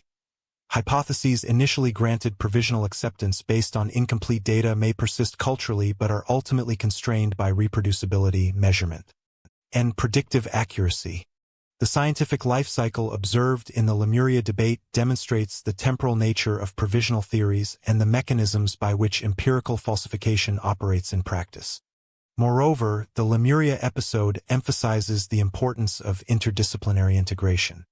Disparate fields, including paleontology, comparative anatomy, geology, oceanography, and genetics, contributed independent datasets that collectively refuted the hypothesis. The collaboration between disciplines provides a model for addressing complex scientific questions where single lines of evidence may be insufficient. The methodological progression from Haeckel's inferential reasoning to modern molecular stratigraphic and oceanographic analysis demonstrates the cumulative refinement of scientific knowledge and the necessity of employing multiple analytical frameworks to achieve robust conclusions. Finally, Lemuria serves as a didactic example in science education and historiography.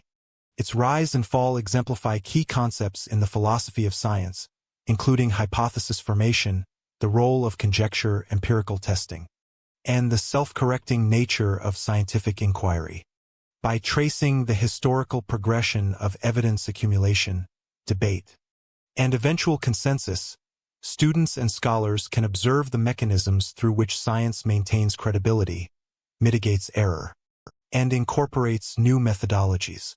The Lemuria case reinforces the principle that scientific understanding is provisional, contingent on the availability of data, and subject to revision in light of more precise or comprehensive evidence. By 2025, the accumulated lessons from Lemuria's trajectory demonstrate the interplay of speculation, empirical validation, and methodological evolution. The hypothesis rise underscores the creativity inherent in scientific theorizing, while its refutation exemplifies the discipline's reliance on evidence, falsifiability, while interdisciplinary verification. These lessons extend beyond the specific case of Lemuria, offering a framework for understanding how science distinguishes between conjecture, provisional models, and empirically substantiated theory.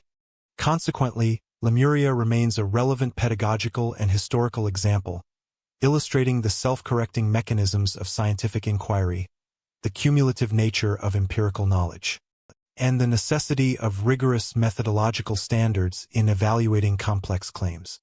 While Lemuria was definitively refuted as a geological and anthropological entity by the late 20th century, its conceptual presence significantly influenced disciplines outside formal science, particularly anthropology, archaeology, and literature. In anthropology, the hypothesis initially intersected with emerging debates on human migration, skeletal morphology, and cultural development. Scholars such as Edward Burnett Tyler and John Lubbock referenced Lemuria, directly or indirectly, as a framework for exploring hypothetical migration routes, isolated evolutionary zones, as distribution of material culture. Although these references were largely speculative, the hypothesis stimulated discussions concerning the limits of geographic determinism, the interpretation of fossil and artifact evidence, and the role of environmental factors in cultural evolution. Contemporary historiography of anthropology recognizes that such provisional models, even when erroneous influenced methodological caution, the evaluation of evidence, and the development of comparative frameworks. In archaeology, Lemuria served as a focal point for pseudo-archaeological interpretations, particularly in the Asia-Pacific region.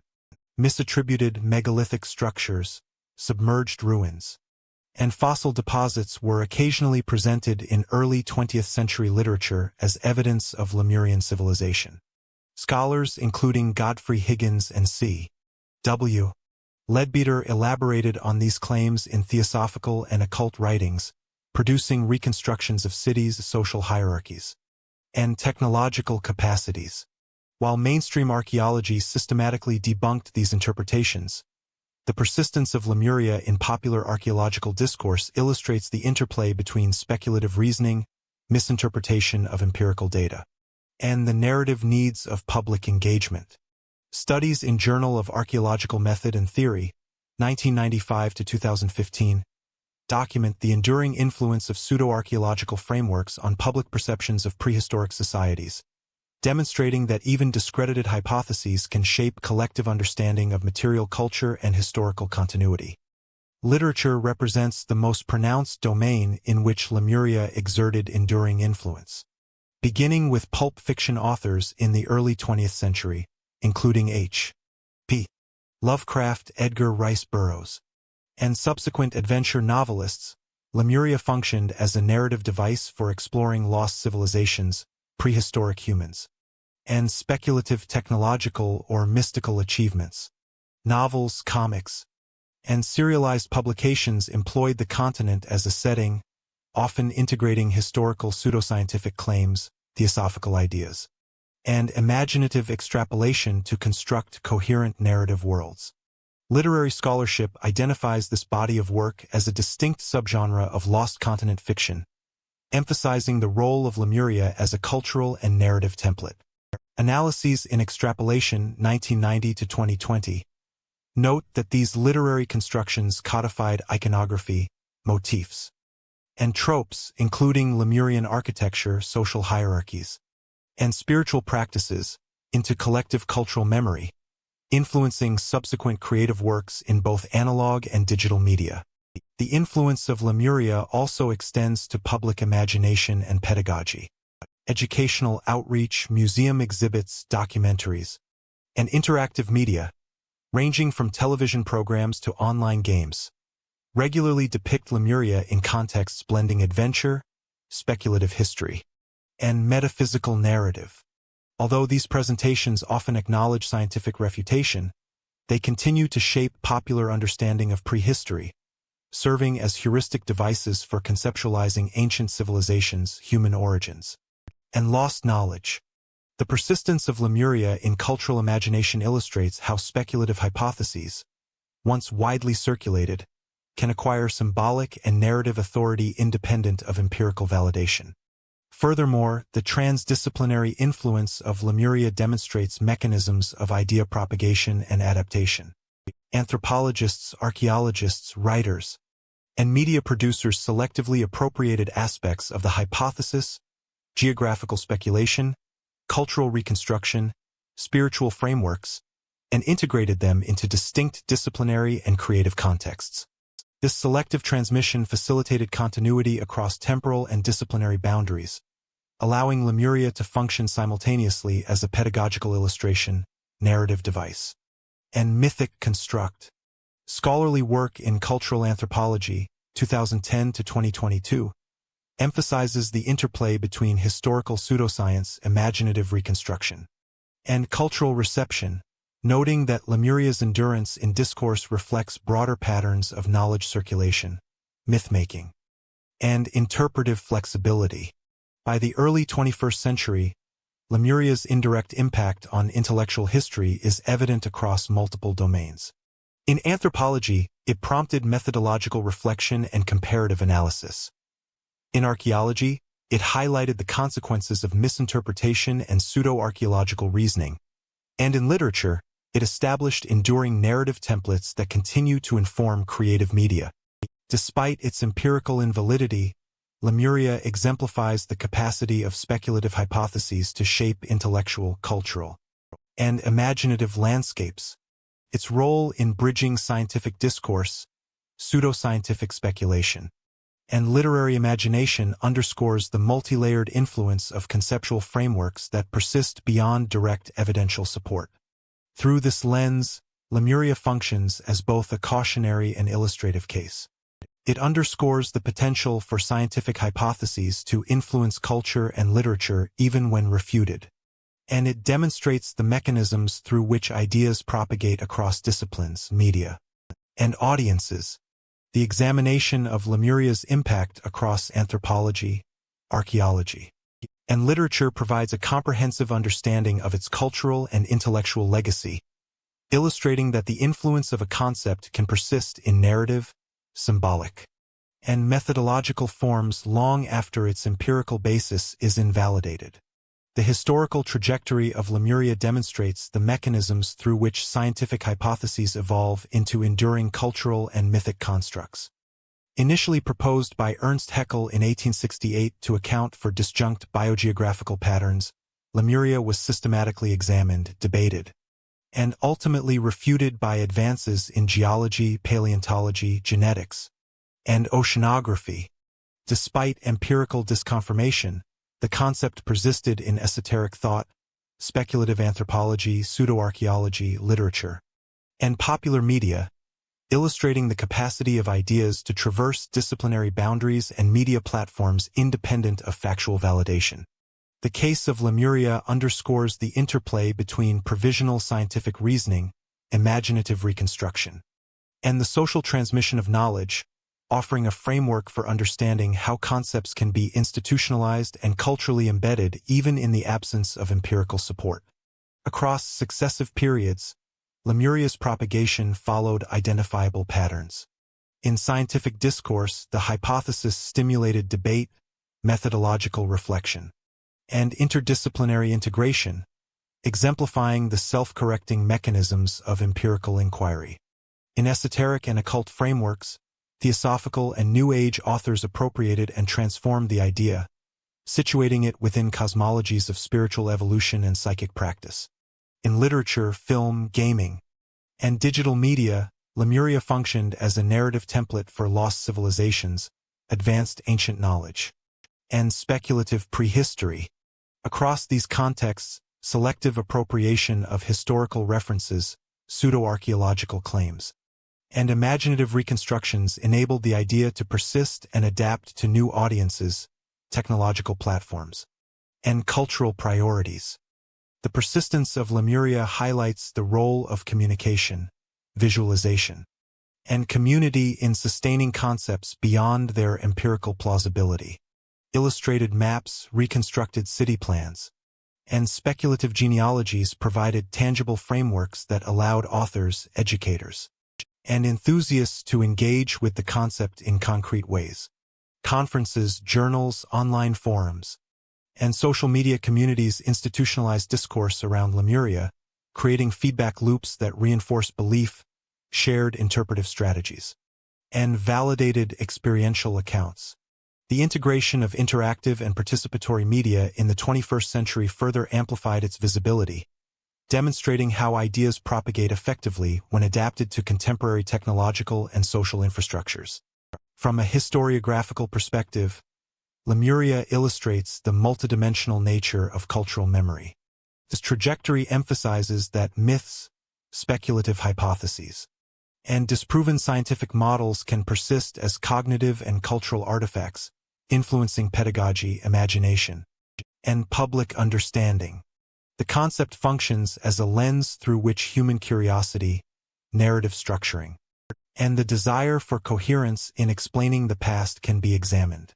Scholars in anthropology, literature, and cultural studies recognize that such enduring constructs illuminate the processes by which knowledge, belief, and imagination intersect, providing insight into the dynamics of idea transmission across generations.